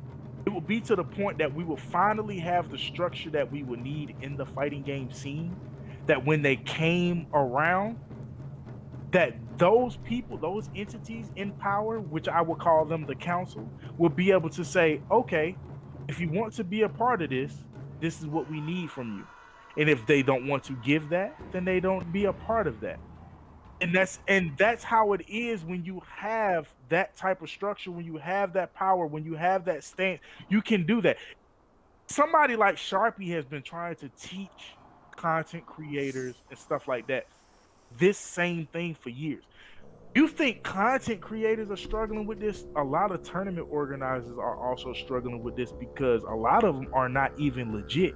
So they're afraid to even say no. They're afraid that if they say no, that it'll hurt their tournament in the future. They'll think that it's not going to ever grow, or a company like a Namco would be like, oh, F them because they didn't let us come in there for free, set up our shit for free, stream, and then walk away with all their content, etc. And what you got to understand is Namco can't afford to alienate the community that's keeping that shit alive in the first place. It's a give and take. Yeah. You gotta know your position. You gotta know your place. And if you don't know it, if you don't understand it, then they're gonna keep manipulating you. They're gonna keep abusing you. They're gonna keep taking advantage of you. But most of the things that you talked about earlier, I do agree with. But like I said, a lot of it is surface level thinking, because when people talked about the many old cases of rape that happened and stuff like that at the height of the pandemic, and people were doing the cancel culture and stuff like that, we have had plenty of opportunity to as a fighting game scene, have structure, have rules and stuff like that. Most of these major events that you go to, that Namco has their name on, TWT and stuff, do you know when you go to the website, they don't have those rules either. So when they try to act like they're goody good and they're too above to be associated with the nasty side of the fighting game scene, they ain't aiding us in doing anything bigger and better anyway. They're just throwing some money out there and they're saying, hey, come to us instead of going to final round that weekend or whatever, because we got an event that's going to be a week away or whatever, and doing absolutely nothing for you. Nothing at all. Just slapping you with paper money, with usher bucks. And niggas is eating that shit up. And straight up giving you a lot of the same shit that you would have gotten at a final round or at a larger local event with TOs that actually give a shit. Like with less love and caring behind the shit. Mm-hmm. Swear, they dog. replace it with the money and the production value, and they get in all the people who don't. No, Mario, it's not even the production value, bro. Because again, even like to Iceman point, Tekken House, when fucking E3 was battle at the Bay, nigga. Fucking Spooky running tournaments by himself. I know about the Literally, production value. I do, but here's the thing. We're on the inside, and the people on the outside who don't know any better are going to look at a Wii play and be like, that's production value and everything. And that's so I peeped that. That's but I'm what not I'm saying talking that. about. That's what I'm talking about. Right, I peeped that. What I'm saying is, these things, like that doesn't even matter. It's literally just the money. Because if the production value mattered that much, then there would be a toss up. It would be hard to make a choice. But no, because you have dollars to throw at your event, because you're the company that makes that event, it becomes a bit more, again, like I was saying earlier, people want to do this so that they can make a living doing it. Pros talk about that shit all the time, bro. When I was fucking TOing shit for Smash back in Michigan, that's all pro players talk. I just want to make a living doing this, dog. That's what make a living doing this, dog. Blah, blah, blah. Okay, we get that shit, but what about actually giving a fuck about the community? What about actually trying to do things to help grow the community that aren't gonna come, that are part of the long game, dog? We running marathons. We not running sprints, nigga. I ran track. Sprints are tiring, okay? Marathons are tiring too, but you can develop. You can get better doing that. Your time can get better. So it'll be slow, it will steady. It'll be slow, but it will be steady. And that's the important part, especially with business now. People are all about, like you were saying earlier, to a different conversation we were having, failing fast and failing hard in business. That was this new age thought process. But if you listen to the nigga that co-founded Facebook and is really on his shit, he'll tell you straight up.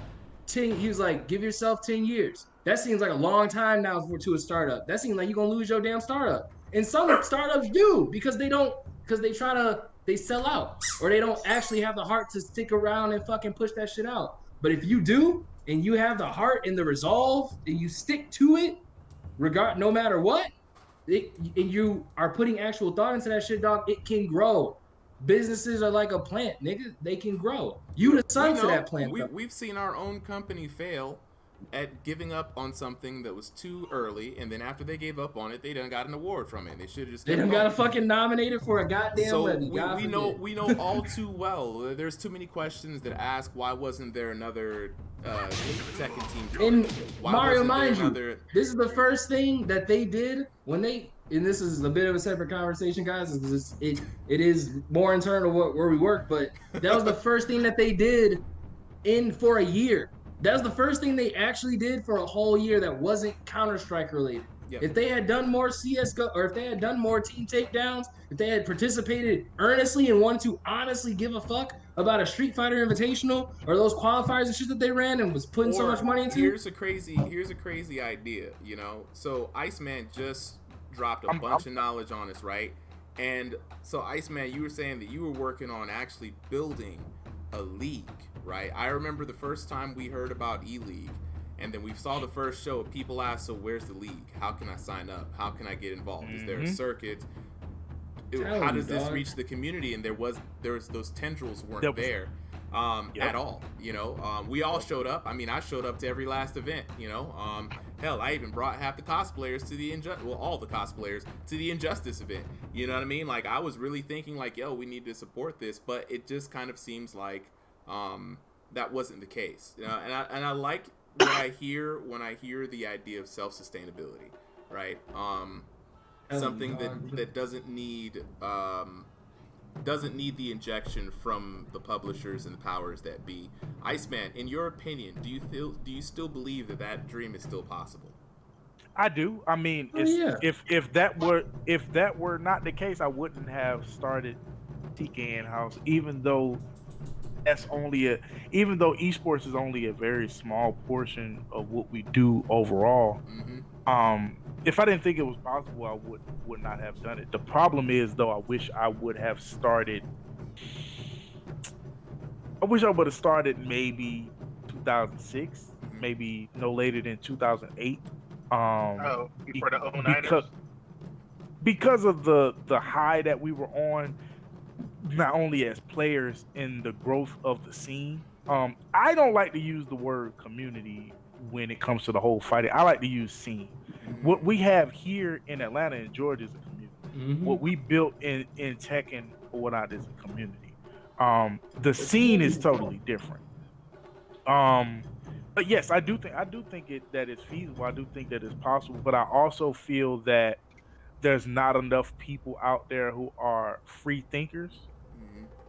So what'll happen is they have that sheep mentality of, as you can see, there's like 5 or 6 people of us in here right now, right? Mhm. And at least 3 of us will agree, you know what I'm saying? I got ideas to make that happen, right?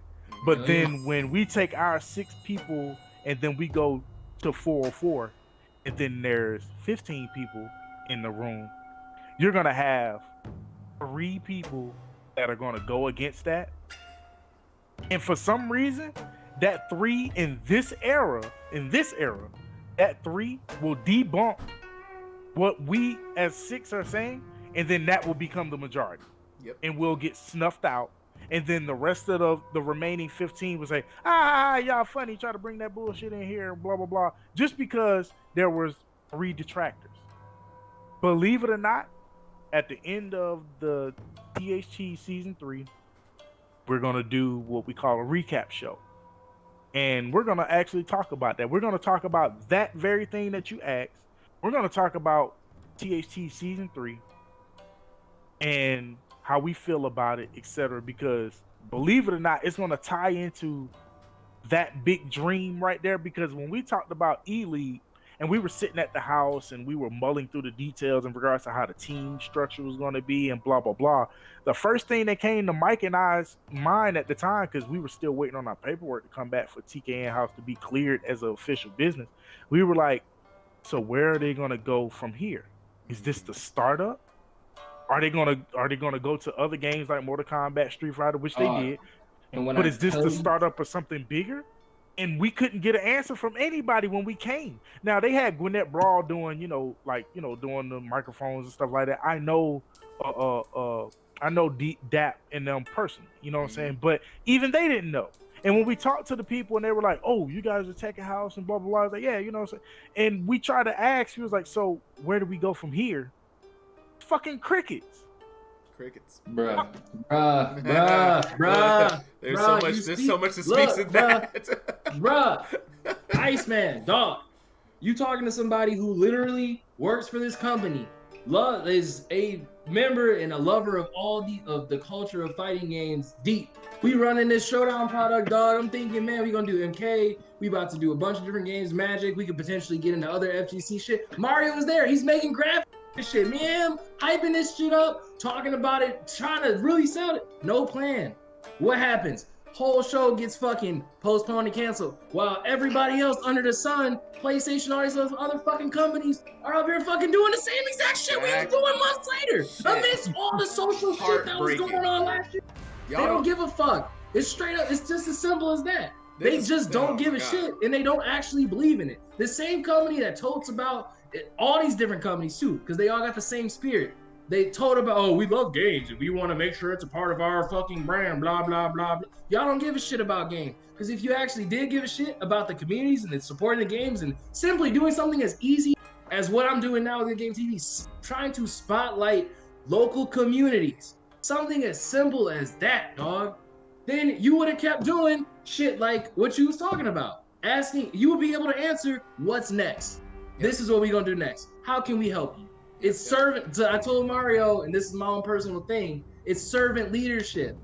That's a very old style leadership. It's the priest talking to the people, saying, "Yo, this is the message." And I'm not talking about. We're not gonna get into it. This is very different. I'm coming from a very different angle than what you might think I'm coming from. But fucking them saying, "Yo, I don't need anything from you. This is the message," and then them just getting the donation. Just them just reaping the benefits of the people doing right. It's not a matter of the money. I'm not trying to sell you fucking ornaments and all that other bullshit. I'm not trying to fucking sell you on no marketing shit. I'm trying to literally help you so that I can help me and so that I can continue to be able to fucking help you. It works in a fucking cycle like that, dog. We supposed to be able to help lift each other up. So I peep where you coming from when you talking about this show that HBO is trying to put together. Do you don't? Well, fighting games. Look, we all look. At some point in time, whenever they come up with a show here in Atlanta, one of us, I guarantee you, is hit up to be a part of it. I cannot tell you how many of these shows I've been asked to design for. So why not? Well, not design, but actually, and participate. We normally get emails here and there, as well. I'm not against it. we wanted TK in-house to be pretty much an umbrella company. We wanted to do any and everything under the sun, you know what I'm saying, and bring everybody in. We try to outsource here in the state, but a lot of times we try to put money in other people's pocket, and you know what I'm saying, they just don't be interested, and then they wait and see the finished product, and then they be like, oh man, how can it be a part of that, you know what I'm saying? And we're like, so what's done is done now. You know what I'm saying? Like, I mean, we're moving on to the next project. Like right now with THT about to end or whatever, we already moving on to the next 3 projects. We even got people asking right now when is going to be the next, you know what I'm saying, season, and will we be doing the same thing or whatever, but ain't no telling.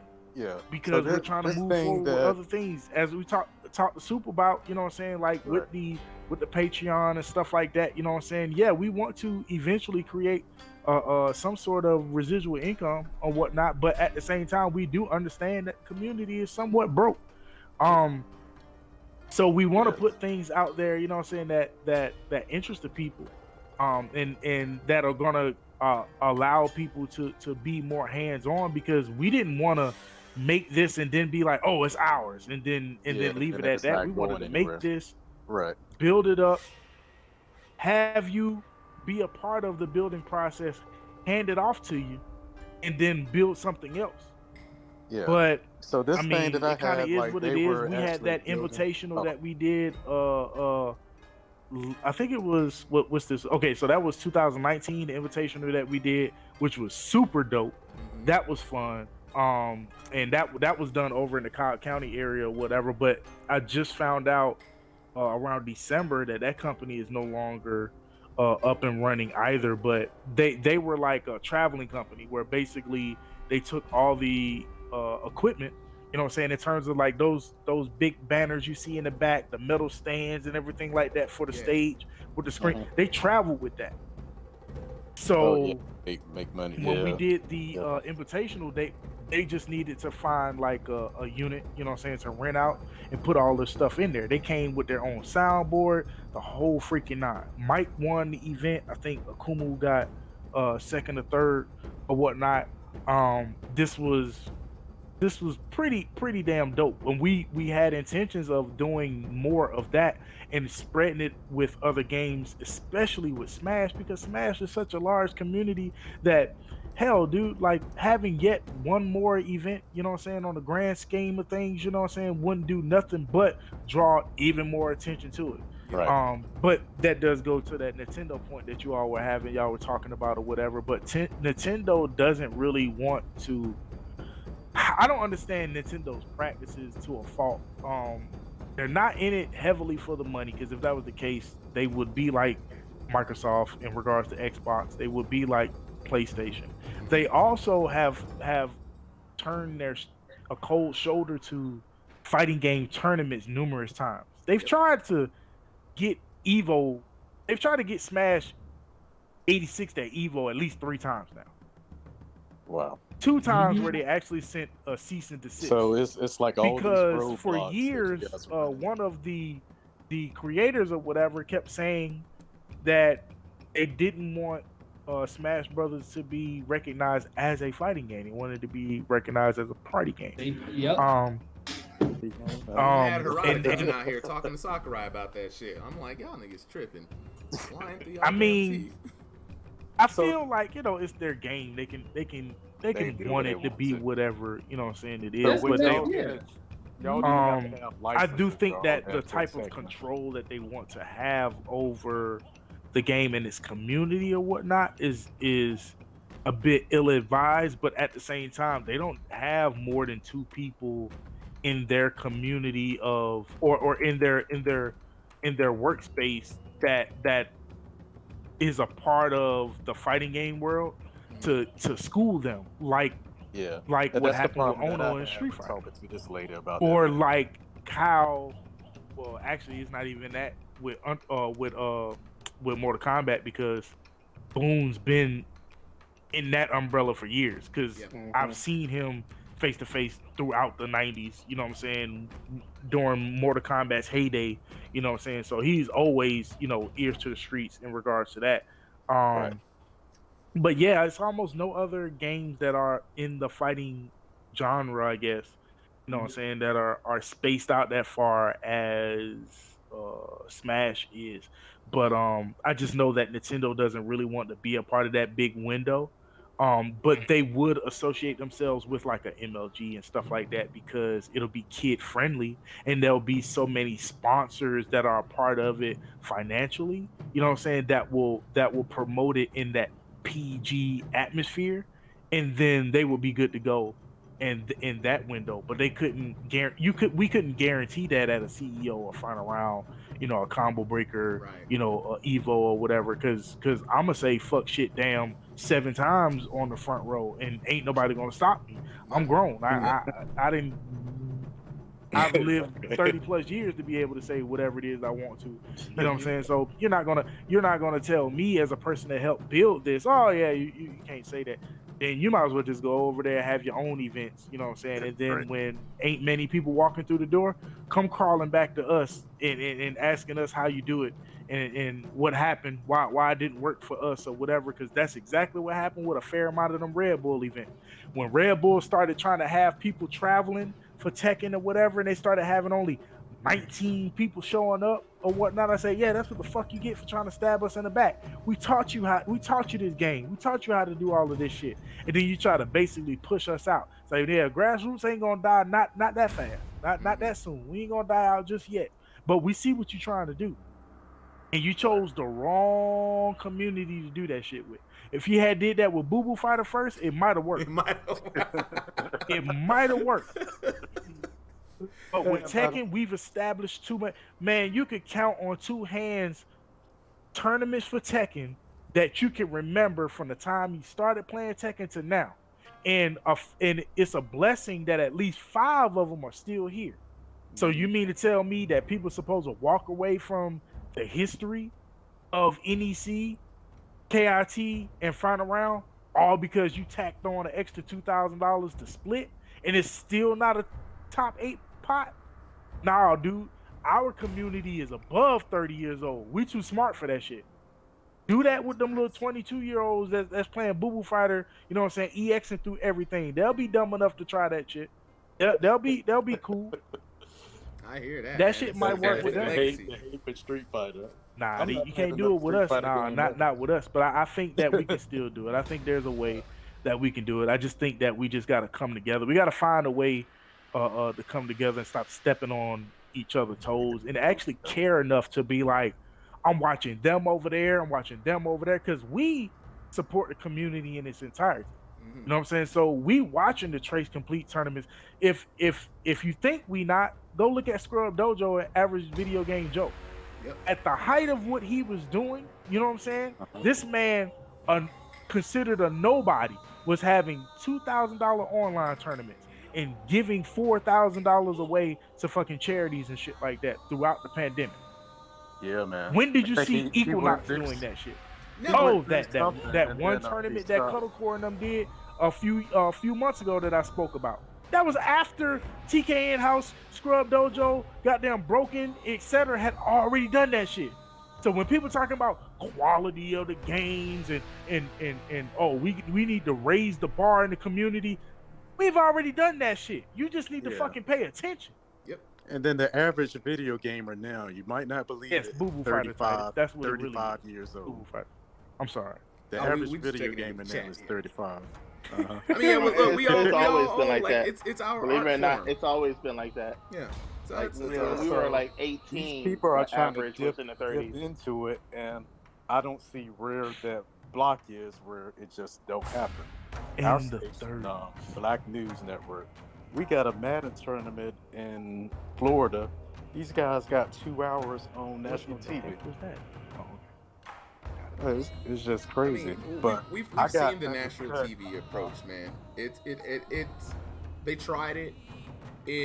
It's hard, yeah, because the young kids, they're not watching TV. Exactly. You know, they're watching Twitch. Exactly. But this project that I was into, but now I just don't have time. It was definitely paying for announcers. People had to actually audition And then the lady said, well, if you know these people, they got skills on, mic commentating or on the mic commentating or playing the video games in this community. Yeah, just send them on through. But when I was talking to her, the lady at Axios Replay was also talking to her. Jeez. And then it just got on some other shit. D-Weave, here's one thing I've noticed, and this is my own personal gripe, and believe me, man, as a brother, I love my people. But over the last few years that I've been working in the space, and since I've seen esports develop, dog, I'm 25 years old. I don't got nearly as much time as everyone in this fucking chat that I'm sitting with right now. But to know the shit and to have had this experience and have heard these stories and all this shit. One thing I can tell you right now, bruh, for y'all network, y'all gotta get our people to give a fuck about this particular, actually care about the space, and it's at the technological level first. You can't be calling a Switch an Xbox, okay? You gotta actually know what the fuck console people are playing and why they're playing on it. The communities that support that shit. No, but seriously, dog. Seriously, talk to G League. I've talked to all these different groups that have been black led and black owned, what the fuck ever. That's fine and all good and dandy and shit. But if you're not coming on a tip same as like Iceman and Tech House and crew with actual heart, actual like knowledge, and you're really trying to you're actually trying to show that you have that, or trying to actually get that knowledge or understand where that spirit's coming from and follow in those footsteps, then you're not coming right. You're coming for the same reason all these companies is throwing their dollars at these fucking competitions right now, and you trying to get on that fucking money. You're not gonna run a quality event. You're not gonna be actually participating in a space where people give a fuck about you, and that's the main fucking problem that I've been seeing just over the years in my own experience working in this space and trying to it is fucking aggravating. It's everything Iceman just talked about. Literally everything Iceman just talked about. I've been seeing it fucking firsthand. I didn't even see the fucking. Lord knows if I was y'all age now, I would probably had the same sentiment. And I won't get paid for none of this shit. I was just like, hey, let's put. It's not even about you getting paid. I'm talking about the companies themselves. Like they have to. I literally keep it at the surface level. You just have to give a fuck. Just enough of a fuck to ask, dog. Say it again, Cap. Say it one more time. Seriously. It's as simple as that. You literally just have to give a fuck. Because when you know who gives a fuck and who has successful esports programs and shit like that, fucking public white colleges do. Why don't any of the HBCUs do that? Oh, because when they fucking come out here talking about they want to be fucking involved in competitive esports and shit, and they come to fucking, I won't say any names, but a lot of us know who I would be talking about. They come to the local community leaders and shit, and they're talking about how they want to be involved in this shit, but they don't actually have a fucking plan. So I'm missing with that bullshit. You have to make me break my goddamn glasses talking about this. We done been down this road, Cap. We done been down this road a couple of times, man. And I like listening to what Iceman has to say a lot of the times, because without somebody championing the self-sustainability, the community working within itself, right? Like, we have so much talent here, it's a goddamn shame, right? And I'm not just talking about myself, I'm not just talking about Iceman, I'm not just talking about Mike. We got a lot of passionate and talented people within the community, and we have leaders. We have people who have vision, who have plans, and just like Iceman said, just like we got to stop stepping on each other's toes and trying to put strangleholds on each other over what? We all just build. We can just build. You know what I mean? But how? It's like so spread out. So here's how. This may just be my part, but here's how. This is what I do. You know, so my skill set outside of my love of fighting games is design. It's what I do. It's my job. It's my bread and butter, right? I've been doing this shit for years, and it ain't had nothing to do with games. D-Weave, you met me all those years ago when we started Combo Breakers podcast, right? All that shit was design. I wanted to put something that I thought had what people wanted, which was production value, right? They wanted things to look good and to look larger than themselves, so that's what I put my life into. It did successfully. Then I was just like, yo, how can I help? How can I do, once we got the E-League stuff, we started, it was great. it was great for me to see the homies from Gwinnett Brawl running stuff in the back. I thought we had finally made it. I thought people who had their skill sets in the community were finally being plugged into something where they could be and build. I had to take all that back, and I'm like, well, design is my thing. What do I do? Well, I'm going to support my local. In what way? I did the stream for 404. I was like, Greg, why is your stream design not good? He's like, I ain't got no time. I said, fam, I got you. How much do you charge me? Don't worry about it. This is what I do. This is where I play. I'm going to make sure it looks good.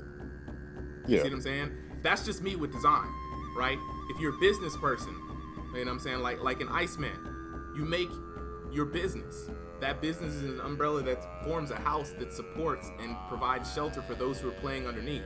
You know what I'm saying? How many events that we've had? How many like when I saw they made the dang jerseys, I was sitting here like, who in the world had the time to organize this down so deep? The broth was all the way in the bones. You know what I'm saying? you got locals like, I remember when Greg first started, a lot of people doubted his intentions, right?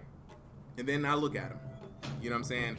Like, your boy is, you can't say nothing bad about him. I'm going out there tomorrow. You know what I mean? Like, he out there with passion and heart. That's how he provided. Like, there's a lot of folks that have a lot of talent, and they're doing a lot of things, especially down here in the South in Atlanta. You know what I mean? Like, I've traveled to Florida, to Tennessee. Tennessee's pretty dope. Louisiana, you know what I'm saying? The Slam, Southern Louisiana Major. You know what I'm saying? We have a lot of places just here in the South outside of Atlanta. So when I hear folks like Iceman talk about, yo, let's take it out locally, then expand regionally. Strength-wise, it's so possible, right? The framework, the pieces are there. You know, it's just a matter of who wants to work with who and how. Where's that golden gate? Where's the gate at? The gate is here like where Twitch. we at right now. Ain't no gate further away from us than what we have right now. See, that's the thing that we were talking about earlier. People are looking at these outside other things like, oh, that's where you should be, but it was right here at home all along. Yeah. You see what I'm saying? The house is where that golden gate is. You know what I mean? Because where you going to, people are going to be coming to you. You build here, you build strong, people are coming here. The people who are already here are more empowered. You don't need to go elsewhere. So what is the overall goal right now? Everybody has, I think everyone's goal, and I don't know, I ain't gonna speak for everybody, but I think everybody's goal overall is to see their community or their scene grow. I personally, that's my thing. I'm gonna ask you this specifically because I think these two, to kind of hone in on the skill set is parts that you and Iceman have referenced. I think that's a good. What is your? We can each go through our goals with the three endeavors that we are performing. As you with Scrubs to Dubs, me with Good Game TV, and Iceman and the crew with Tech House. And I'll ask you, what is your goal? Cool. I'll go My first, goal man. with what I was doing with. I'm asking Mario, what is your goal with Scrubs to Dubs? Cool. So first of all, my goal with Scrubs to Dubs was similar in line with what I originally wanted to set out with the podcast, right? For me, I saw a subsect of people who are really like sub-beginners, right? Like people who play the game casually. We'll call them casuals. I don't like to use the term, it's so dirty. But people who love the game and play casually, a lot of times from what I've interacted with them, they feel oftentimes intimidated by what we call normal, right? Just everything that is in the fighting games, they're intimidated by it. And I personally, in my life, have helped a lot of my friends cross over from the I could never play these games to holy God, Mario, this is fun. How could I have missed this the whole time? And I figured the best way to do that was with a stream that was kind of geared towards bringing that edge down with the goal of then kind of helping them transition into being able to get to a 404 or finding a community, you know? So for me, I was like, how is the best way that I can do that with my own skills? Well, I talk a lot. I'm not the best player, but I have good graphics. So let me create something that's attractive and enticing to those audiences to bring those viewers in and kind of indoctrinate them into the things that I find fun about fighting games, right? A different way of doing it, like say, King J does the same thing with his stream. Actually, he was honestly one of the big inspirations for this stream when he came down here and spoke to us on the podcast. He talked to us about how he got into it, and I said, I really fucking like that approach, right? So let me go ahead and take that up. And so that was my goal with Scrubs to Dubs, you know? It's basically that's the kind of stream that I wanted to run. And so far, I've been able to kind of pivot that into helping folks deal with the tougher parts of the mental side of fighting games, which is kind of what we started this week, when we were kind of keeping it real and keeping it honest about not always really knowing what to do or how to get to a place, or dealing with those inner demons, what that really means. I would love to cultivate that type of community here on Scrubs to Dubs. That's even in the name, Scrubs to Dubs, zero to hero, because that's the full journey that everyone has to go through, and that journey is hard. Sometimes you need help, and I hope that this is kind of like one of those kind of first stops on that journey, right? And that's the mission with the actual Scrubs to Dubs. Now with my skill set, I do it essentially to help the community grow, because ever since I've been here in Atlanta, since I was a little kid going to the Gamers Experience, I've always wanted to see my scene grow. I've always wanted to see video games be more than just that thing you get made fun of for doing. The only way I know how to support that, at least with my locals, is to do it with my designs. So that's what I do. I partner with Greg. I help him with things like, the stream, the shop. I help him with ideation. I make sure that, if he's trying to deal with some people, it ain't with some people who trying to got some daggers in his back. We have those conversations. And then to a larger extent, even with events, like with the 404 Freaknik event, I really sat down with him, and I was just like, he was like, yo, Red Bull's gonna give me a little something. I'm like, it's fine. I'm gonna put that shit back into the pod anyway. Let's just make sure it looks good, Right. Yeah. I can do that. I don't know if anybody else can do that. If there are some other designers out here, I'd love to meet them, chat it up. But that was within my power to do that, and that's my part of doing it, and that's my little part. Yeah. Who's to say even that even is going to make a fucking dent, right? But hey, that's what I did. I feel proud of that. I feel like I contributed. You know what I mean? And that was my goal, kind of. But then my end result was just to get our community on TV, and now I'm hearing people don't watch TV, so I'm too damn old. No. Look, you were there earlier. We did it. I started with CNN. You remember we all went to E-League, and I found a spot on CNN Money to notate like how can a player make $1 million playing video games. Yep. So I remember that. I went out there. Yeah, I went out there, did the video, but failed miserably. They was just me, a microphone, a camera, and like no help at all. Got some dope shots. So the shots were dope and everything, but when you're doing stuff like that with news, like the time slot that I had, it was too short. So now it was like 2 other projects. And mind you, I'm not getting paid for any of this stuff. It's just for the community, and it's fun, But when this lady came to me, and it's called from West End Studios, something like that, they're producing this show, trying to show gamers and events every night. But I'm trying to tell her, I'm sitting here teaching her about this is this game, this is that game, this is what goes on with the people in this community, this is what's going on with the people in that community. Everything's online on Twitch. You need to go ask Mike, and I sent her his link. Everybody else, Chalk. So she watched it, and somehow she got in touch with, what's the girl from Axios? Allie. Yeah, and it got undercut like right then. Like she's getting paid a salary from that group that's gonna throw this pitch out, and she was just coming with all this other information. It's gonna be other games. I wanted to put Tekken House on TV, those tournaments and everything, all of these personalities, these commentators, us, KPZ, and all that. People need to see that. But it just stopped when you start mentioning money and stuff like that. It just got picked up. That's what I'm talking about, dude. But So Cap, we got to bring it back to you though. So literally, dog, you have to remember, I am 25 years old. I have been playing video games since I was fucking probably 3-4, could hold a controller. I'm sitting in my father's lap playing fucking Doom and fucking Quake 2 and Tekken 3 and all this shit. It won't plug in. No, the controller was plugged in. He would let me do that shit. Cause my dad was the kind of dad that would let a 4-year-old sit in his car and half steer the damn car while he had his foot on the gas. Like on some real shit. But my point is, I love video games. And fighting games have always been a part of my family, from my extended family to my immediate family on the Turner side, because my last name is Turner. So from the time once I got to a point where I was at an age where I thought I could participate in tournaments or help create my own community, I did that. Fortunately, I was in my earlier 20s. I'm still 25, so still in my 20s, early 20s.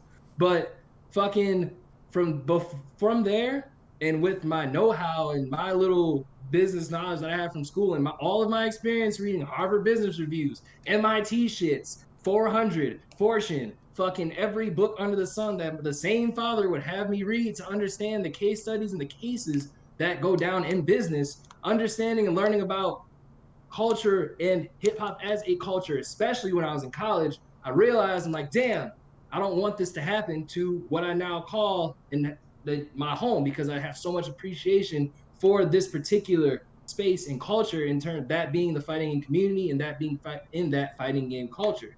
What did I notice? Even when I was back home in Michigan, the promotion of events is literally that's all we needed. That's if you knew about different events going on, there's a higher chance that somebody would watch your shit or come out to your shit. We had niggas fucking driving from to Central Michigan 2 or 3 hours to come to a goddamn $3 local. Nigga, miss me with that money shit. That shit don't matter, because if your community is dope, people will gravitate toward that shit. I know that firsthand because I ran the community that fucking did that back home, bro. And now I'm like, but check this out.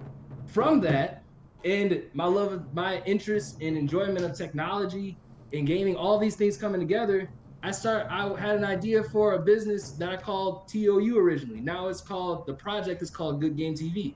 I'm not a full business yet because I don't make any money. That's what my father's an entrepreneur. I can't say I'm a business because if I can't say I'm a business if I don't make money. So it's straight up like that. So check this out though. Check this out. My whole goal at the end of the day, and I've done this, you can ask Greg, you can ask fucking Sir Retro. My whole goal is to help donate to tournament prize pools, which I do out of my own pocket. I don't get the money from nowhere the fuck else, and to help promote events that are going on around the state.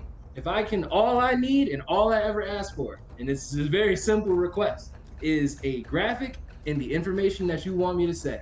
I might shorten it so that it fits into my Twitter and all my other social media platforms that I push out, but all the graphics that are done, I make, unless Mario made them or another group made them. All the fucking promos and shit that you see under like my channel, all those anime videos, all the Twitch videos, all that shit, I make early as fuck in the morning. I wake up at 5 a.m. to push that shit out. I get certain shit prepared the night before so that I can do this in a timely fashion and still be able to do my actual job from home.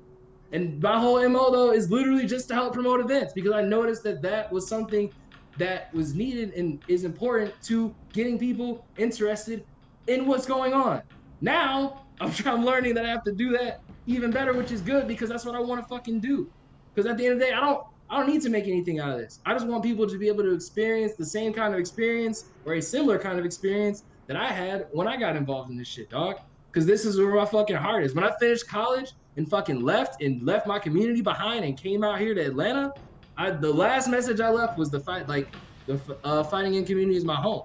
So I hope when I came here, what did I do? I found as many different communities. I remember coming out here and fucking riding in a goddamn Uber, running up my credit card to fucking go out to Gwinnett Brawl, fucking going out to Controlleride, going out to Golden Anchor Gaming, going out to fucking, I didn't even know about, hadn't even had a chance to go to a data event yet, but meeting all these different people in order to trying to fucking start fucking Soul Calibur tournaments when that game was coming out at Controlleride, trying to run small brackets with Mike Sickett if they would. Oh my god, the early days of Controlleride. Having to bring our own PlayStations in that mug. Yeah, hell yeah, dog. But seriously, seriously, trying to do just those little things so that people can enjoy a competitive experience. And I don't want anything else from that shit. Just for people to just be able to have fun and to help the homies push out and promote their shit, and to fucking occasionally donate to them when I have the money to do that shit. So that my whole goal is to make sure people know about what the fuck is going on. And so when I reach out to people and I ask them if I can help do that, it never comes from ever any kind of malicious intent or nothing like that, because I'm too young to, well, one, I'm not too young to have that, but at the same time, my heart ain't never there, dog. I ain't never been on that shit, ever. Since I was a fucking TO, because this shit, I know what it's like to fucking organize a small event. I know what it's like to fucking be a fucking volunteer judge. I hear the conversations from the larger TOs and all the concerns from the production side when the niggas back in Michigan was fucking shorting my nigga Gucci on fucking Smash shit in actual Smash tournaments, larger Smash tournaments that were coming, like Big House and fucking Frostbite and all these goddamn events. And he was getting shorted, and I was paying him fucking extra in his pocket so that he could fucking be able to help sustain his business because I support that shit. I want to support the thing that I love, and this is the fucking thing that I love. It's the most consistent thing I've ever done in my entire fucking life was play video games. And if I can help support that in this community, then that is my fucking goal. They straight up. It's as simple as that. It ain't. It's fucking. You can read that shit in a fucking Dr. Seuss book, my nigga. No rhymes and still get it. So it's easy like that. And so like I was saying, in Iceman, if you feel comfortable and are open to sharing the goal for THT, I would love to hear it. Well, with us being established in different ways, Tekken House as the business was supposed to be TKN and then Tekken House. We were going to be known as the Knowledge Network because being known as the Knowledge Network was more in line with the music we were putting out, the podcast, things of that nature. Tekken House was to give back to a community that we did create, but ultimately helped me become the man that I became today. It was supposed to be, as I mentioned to you all earlier, umbrella company. It was supposed to be a way for me to bring in all the people I knew or didn't even know that were resourceful in many walks of life. My friend circle, my immediate friend circle, is about 8 of us. We call the impact players. The reason why we call the impact players because we've made significant impact in life, in real life. I have engineers, I have photographers, I have warehouse owners, etc. You know what I'm saying? Those are my close friends, my brothers. You know what I'm saying? I treat them like family. I wanted to do the same with TKN House and trying to get producers, trying to get musicians in general, singers, rappers, you know what I'm saying, doing music and things of that nature. I've worked behind the scenes as a cameraman before. I wanted to find people who were close to some of these radio stations, some of these television stations and stuff like that, so we could be able to take some of these ideas that we have and expand on them and whatnot. But I also wanted those people to be able to make money through us. You take our name, you go and do graphics for whomever or whatnot. You use our website as a source, you know what I'm saying, of communication or information for advertising and whatnot, you know what I'm saying, and hopefully you can get out there in the field that you can actually profit from, that you can do long term. I remember being a kid and about 3 of us had the dream of, well, we wanted to come together to eventually make video games. One of us, I was the writer. One of us was the artist. He actually drew and stuff like that.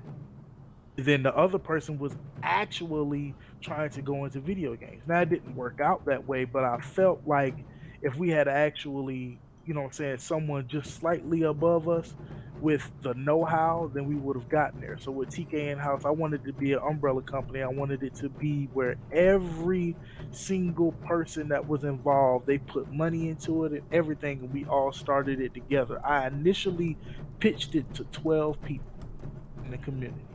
Okay, show a bunch of people, and they weren't really necessarily interested at the time.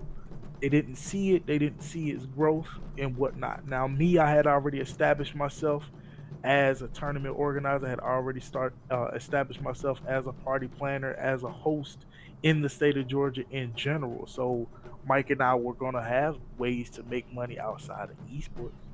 Um, So when we were able to find venues to host events, when we had the very first THC season, you know what I'm saying, final culminate at, you know what I'm saying, the hookah lounge in East Point or whatever. So when people talk about quality and blah blah blah, ain't nobody ever did no shit like that. Well, moving on. Um, these are these things were supposed to be covered across the board, but I couldn't get other people to accept it. So my dream now in regards to the esports side is to eventually create a league owned, operated, and organized by the community and its founding fathers. Whether it be the major tournament organizers who exist today or the ones that were coming up prior to the pandemic or whatever. And when I say, I don't mean just starting up some league name and then, oh, we're gonna have some tournaments and stuff like that and that be it. No, I mean literally starting this league up, having the rules in place, having the financials in place, the guaranteed money in order to keep that thing going. I want to have top 8 payouts to start out. I want it to grow within 3 years to a top 16 payout. I also want to educate people more in regards to not only video games, but I also want to educate people more in regards to the people who play. Have you all have noticed that, you know, over the years that you've had a few fake entities, you know what I'm saying, attempt to do this. You know, Crapcom had the little reality show when they had LTG in there on there and stuff like that. And they didn't realize, because we allowed them to do it because of money and stuff like that, they didn't realize the negative eye that was shined on it after, you know, it was executed. We actually have plans to do something, you know, similar to that under the TKN umbrella, but obviously the people necessary will be a part of that, because we're going to protect not only those people involved, but we're going to protect the community itself. But there's a lot of future plans that I would like to set forth, but the umbrella is what I'm looking for. The umbrella is the network. I really want TKN to be a network. I want to be able to come to you all instead of me and Mike and be like, hey man, we want to get some graphics done for this and blah blah blah, and be able to tack your name to it and put a watermark under there. And then when people say, man, that looks beautiful, who did that? Put you onto that, and you make money from that, and you grow from that, and blah blah blah. I want it to be an actual network. I want people to be able to tune in to whatever TKN has going on, and I want people to tune into it the same way you all used to back in the day when you used to watch the WB and UPN 69, when those two networks had nothing but black shows on there. And you had Steve Harvey, you had the Wayans brothers and shit like that. I want it to be, want TKN to be that way. That's the I want TKN to be that way, but I want the entire company to represent more than that. I want the entire company to be able to be the one-stop shop for all things esports and entertainment. The esports thing is really a very small portion of it, you know what I'm saying? But this is why I reached out to people like the Panthers of the world and stuff like that. But I also understand that I can't force people like Mac Panther and them to have passion that I have. I can't make them get up and do what Cap does at 4:30, 5 o'clock in the morning. You know what I'm saying? I can't get them to do what combo breakers used to do, go on the fucking VS Realm, setting up a table and goddamn doing a podcast right in the back left corner of a damn tournament, finishing up. You know what I'm saying? Run by Data FG. I can't make people do that. But I do know, just like Cap said earlier, if you build it, it will come.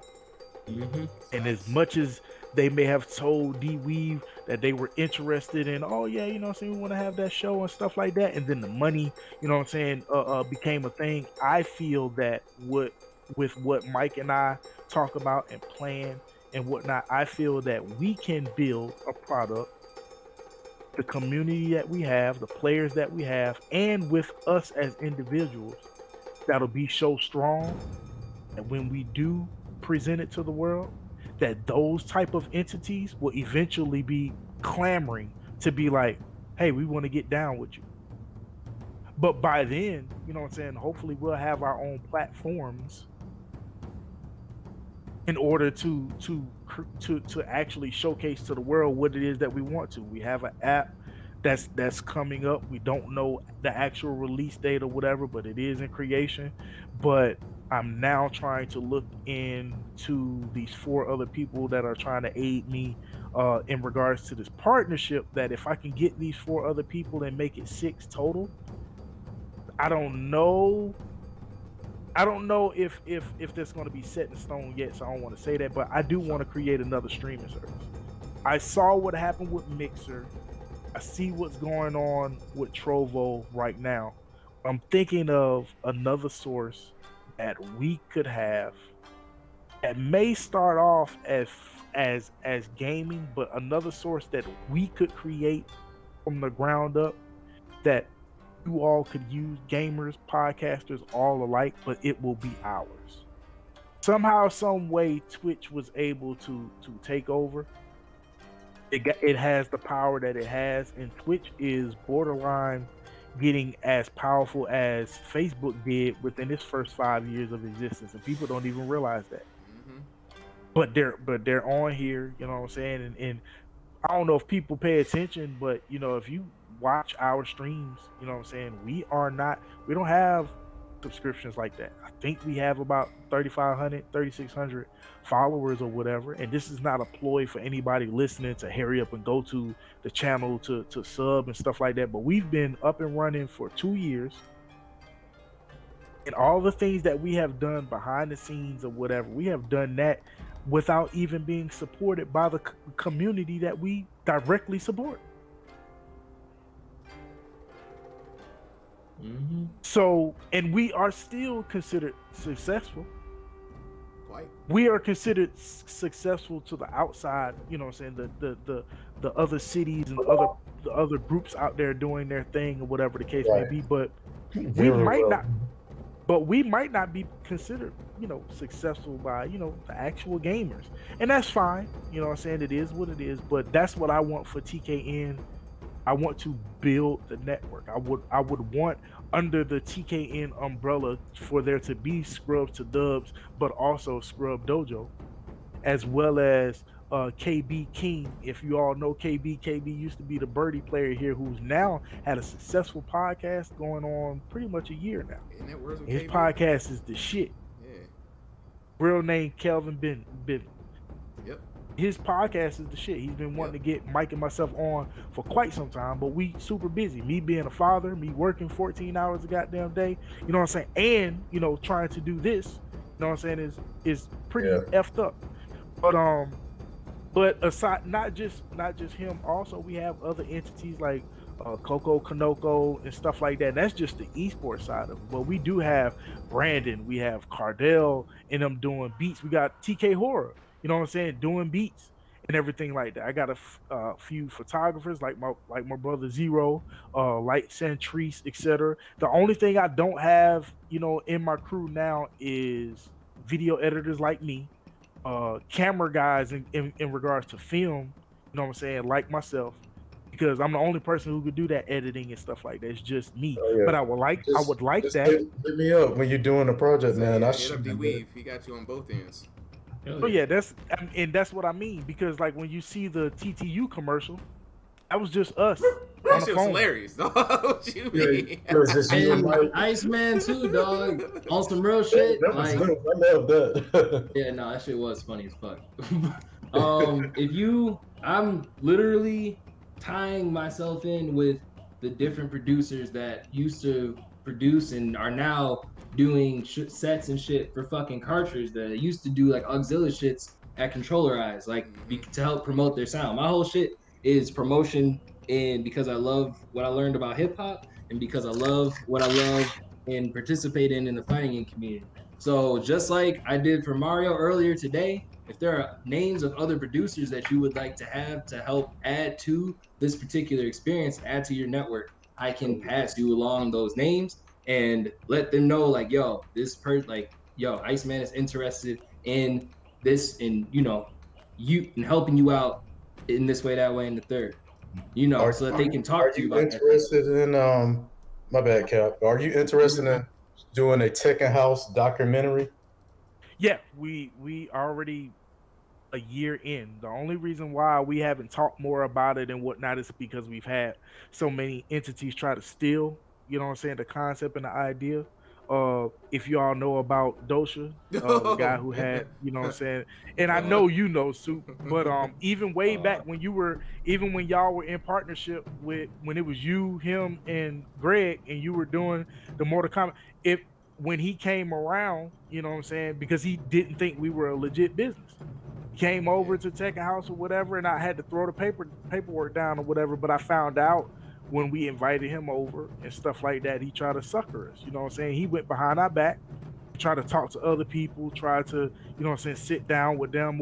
Like, you're not gonna be able to do what we're doing and do it in it's not gonna work. It's just not gonna work. But yeah, he tried to have him sign an NDA, like when you brought him over there. At the time we didn't, and that's why, like I said just now, we stopped talking about it or whatever, because like your mom tell you, never let your left hand know what your right hand doing. But it's already in the works. But also I'll know, due to trademark and copyright, anybody here trying to fuck around and gag the shit, and they'll be seeing me in court. I made sure I put my shit in order, a way ahead of time. Like I said, I went to 12 people with this. And I put the money up myself and said, nah, this is what I want to do. Y'all don't want in on it. Okay. Y'all don't see the turnaround fast enough. Okay, cool. Now I'm gonna go ahead and push this through. Yeah, I went that's to why Mike. you gotta have the love for it and be like, hey, let's make this dope project. Or just not come in and try to just, vulture off of it, which was literally same exactly what happened. Mario will tell you. Boy. What do I even talk? Dog, years since I've known you. So the last 3 years that I've been here, that I have known you, is the same exact conversation that we've been having tonight. Like, you see this shit, and it's hard not to fucking it's hard for me not to be upset with a lot of the topics that we're talking about, because how can you not be, dog? When you care about something so much. Yep. That's like somebody kicking one of my siblings, nigga. You about to get knocked the fuck out. It's like straight up. Like, especially if you ain't part of the fam.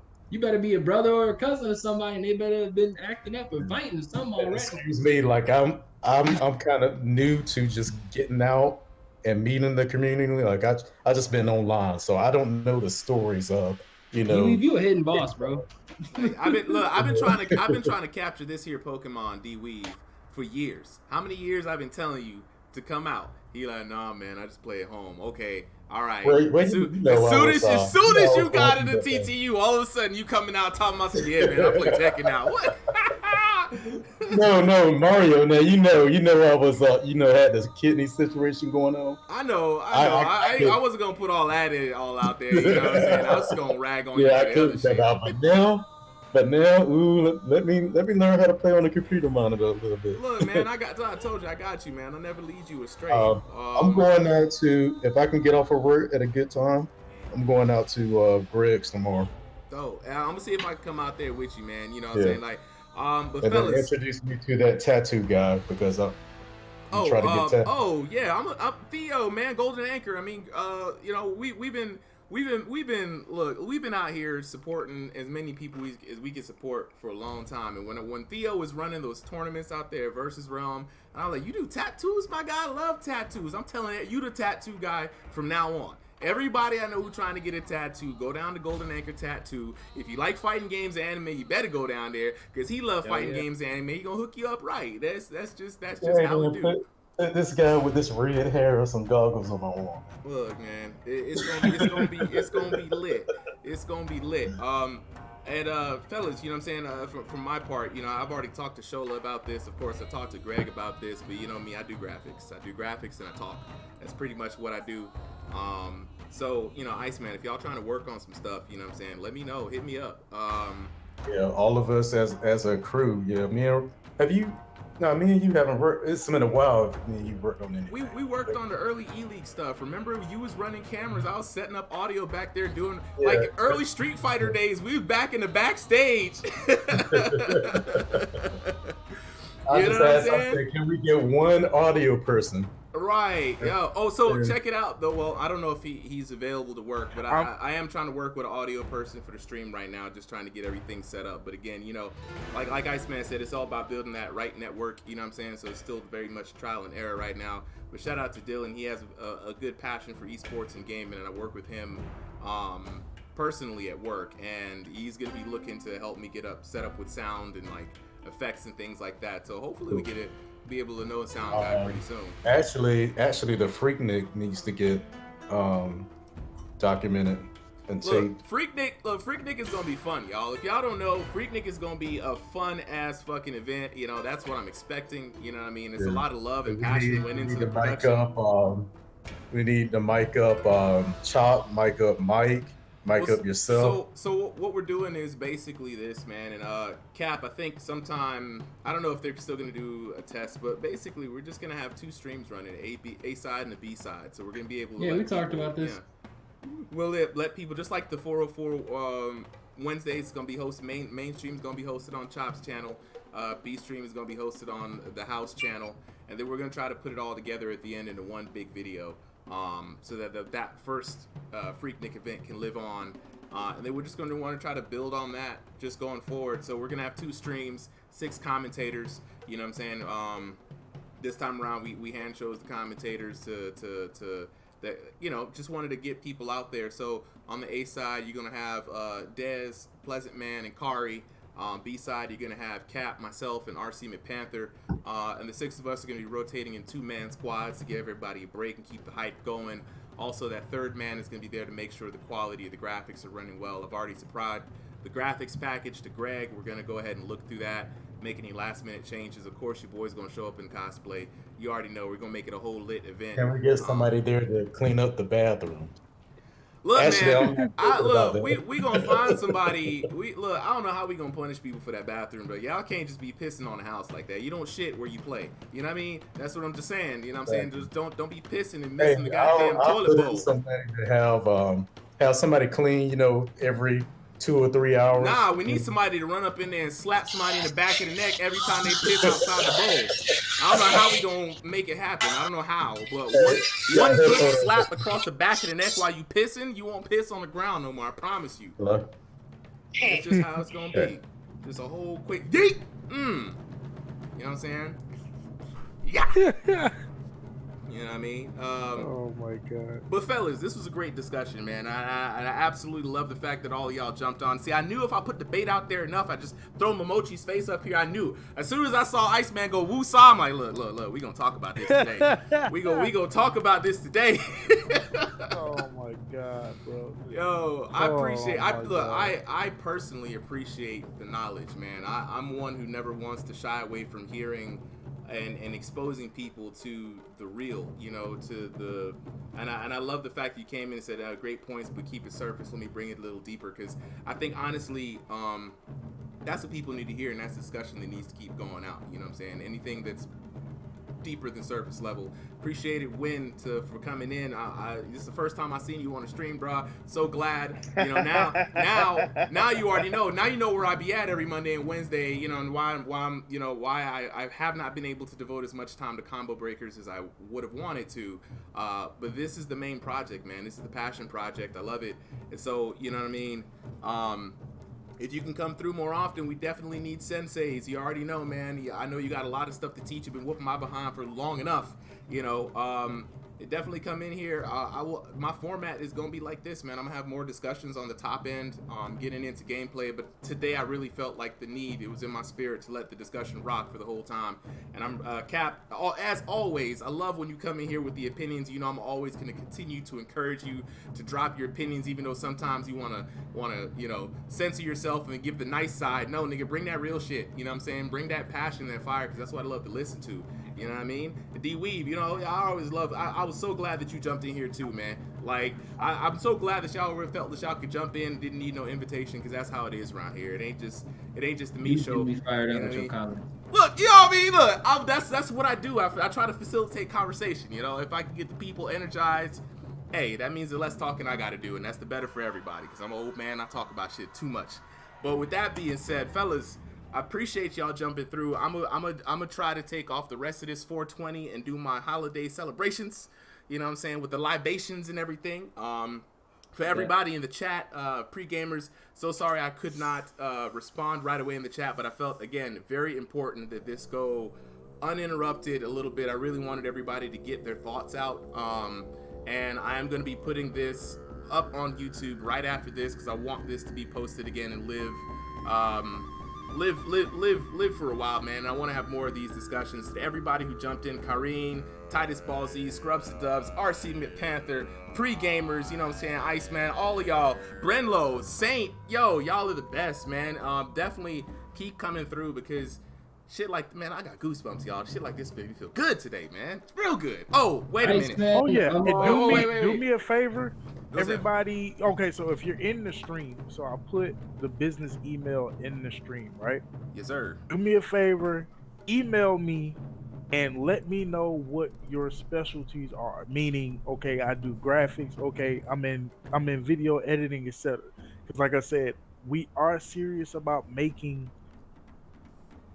this an actual network. And if I'm going to outsource, if we are going to outsource, if we're going to pay anybody, or even if we're not going to pay anybody, when we get anything done, I always like to do it in-house first. And then if I can't get it done by people here in Georgia, then I'll reach out, you know what I'm saying, to other sources or whatever. But I would like to know everybody's specialties and stuff like that, so Mike and myself would know, you know what I'm saying, who to go to, when we can go to him. I wish Tuesday was still around. I don't know where the hell he is these days or whatnot, but I definitely need it, because even when it comes to the Freaknik thing, it sounds super dope, right? But I know Mike was asked about, you know what I'm saying, being a part of it as a player or whatever, but we didn't know anything else, you know what I'm saying, in terms of production and stuff like that. And I felt like we could have made, even though it's the first one, we could have made it so large in the sense of the matches, you know what I'm saying, the build up for it, etc. Because Freaknik should have been advertised during the THT Tag Team Turmoil all fucking season for all 4 months running, you know what I'm saying? Yes, sir. But hopefully first one is as tight, so therefore, you know what I'm saying, we do another one, then we'll know ahead of time, hey, now we got an actual staff. We don't got just, you know what I'm saying, 6 people here or 4 people there or whatever. We got 12, 15, and we can make it, you know what I'm saying, as large as humanly possible, you know what I'm saying? Oh shit, why did that nigga just text me? Okay, anyway, but yeah, take that email right there. Make sure y'all email me, let me know, hey, this is such and such and such, you know what I'm saying, this is my specialty, this is how, you know what I'm saying, I can help moving forward or whatever the case may be, and we can go from there. Because I want to be able to reach out to y'all and say, hey, we got this idea, you know what I'm saying, this is what we putting together right now, you know what I'm saying, how can you help? Oh, for sure. I'm already emailing y'all. And Yeah, definitely I'm sending you a link to the producers that I've been working with. Mind you, I do personally, like, I pay them for the music that I lease from them, and the same goes to like anyone else that you all know. Literally, dog, my whole MO is helping promote, and so in that, I'm not trying to step on nobody's toes and shit. Like, my whole thought process is, if we keep promoting each other's events, it just gets the communication, the voice gets louder. That's how you get these loud ass voices on Twitter and Instagram and all that shit anyway. So it's just that right now I'm sending you a document to producers, and their, not just their hashtags and like their names to their Instagrams and shit like that, but also to like the site. So if you listen to the music and you find different producers that you would be interested in working with, you can reach out to them. Emailing that to you literally as we speak. But again, like, you know, it's just that, and I'm gonna let you know, like, just literally just simply promoting 1920 by 1080 graphics. If you got them, send them my way. I'm not doing anything for like mobile yet because I'm not in that area of like graphic design yet. Mario's still showing me the ropes in a lot of Yeah. ways. But when it comes to editing these videos and shit the way I do and pushing out promotions, like that little extra bit of promotion that I'm doing right now is literally all just to help out with all the different events. If you got promos and shit that you think that you would want me to run, I'm gonna do that shit. It's as simple as that. And for the larger experience that I'm seeking to provide and that I'm creating right now, those things will also be implemented in that experience as well. I'm not gonna speak to it too much yet because it's similar to something that we've seen on like G4 TV, some stuff back in the day, and I'm pretty excited about it. So yeah, like I said, I'm like to your point, I'm emailing you now with what I do, and I know we've talked a little bit before, but I feel like this way this will be a bit more formal and pass on some information as well. Yeah, my email been sent as soon as you dropped the link. I was like, that's all I needed. Win has been part of the Combo Breakers crew for since midway through its first year, and he was always kind of telling me to that one of these days, me, you, Mike, we all gonna have to sit down and see what can be done. Because again, like you said, I've never saw any of us doing anything that ever stepped on each other's toes, because no one was ever trying to do what the other person was doing. You know what I mean? So it's been a lot of really cool entities just kind of doing their own thing, to be honest, for a while. I mean, you guys have been doing it for the longest out of any of us, right? Most of us are really kind of new in this thing. But we all bring something unique, you know what I'm saying? Like I said, myself, D-Weave, we come from the world of graphics and production. So that's kind of like our mainstay, right? And kind of like how we've expressed ourselves in this kind of space.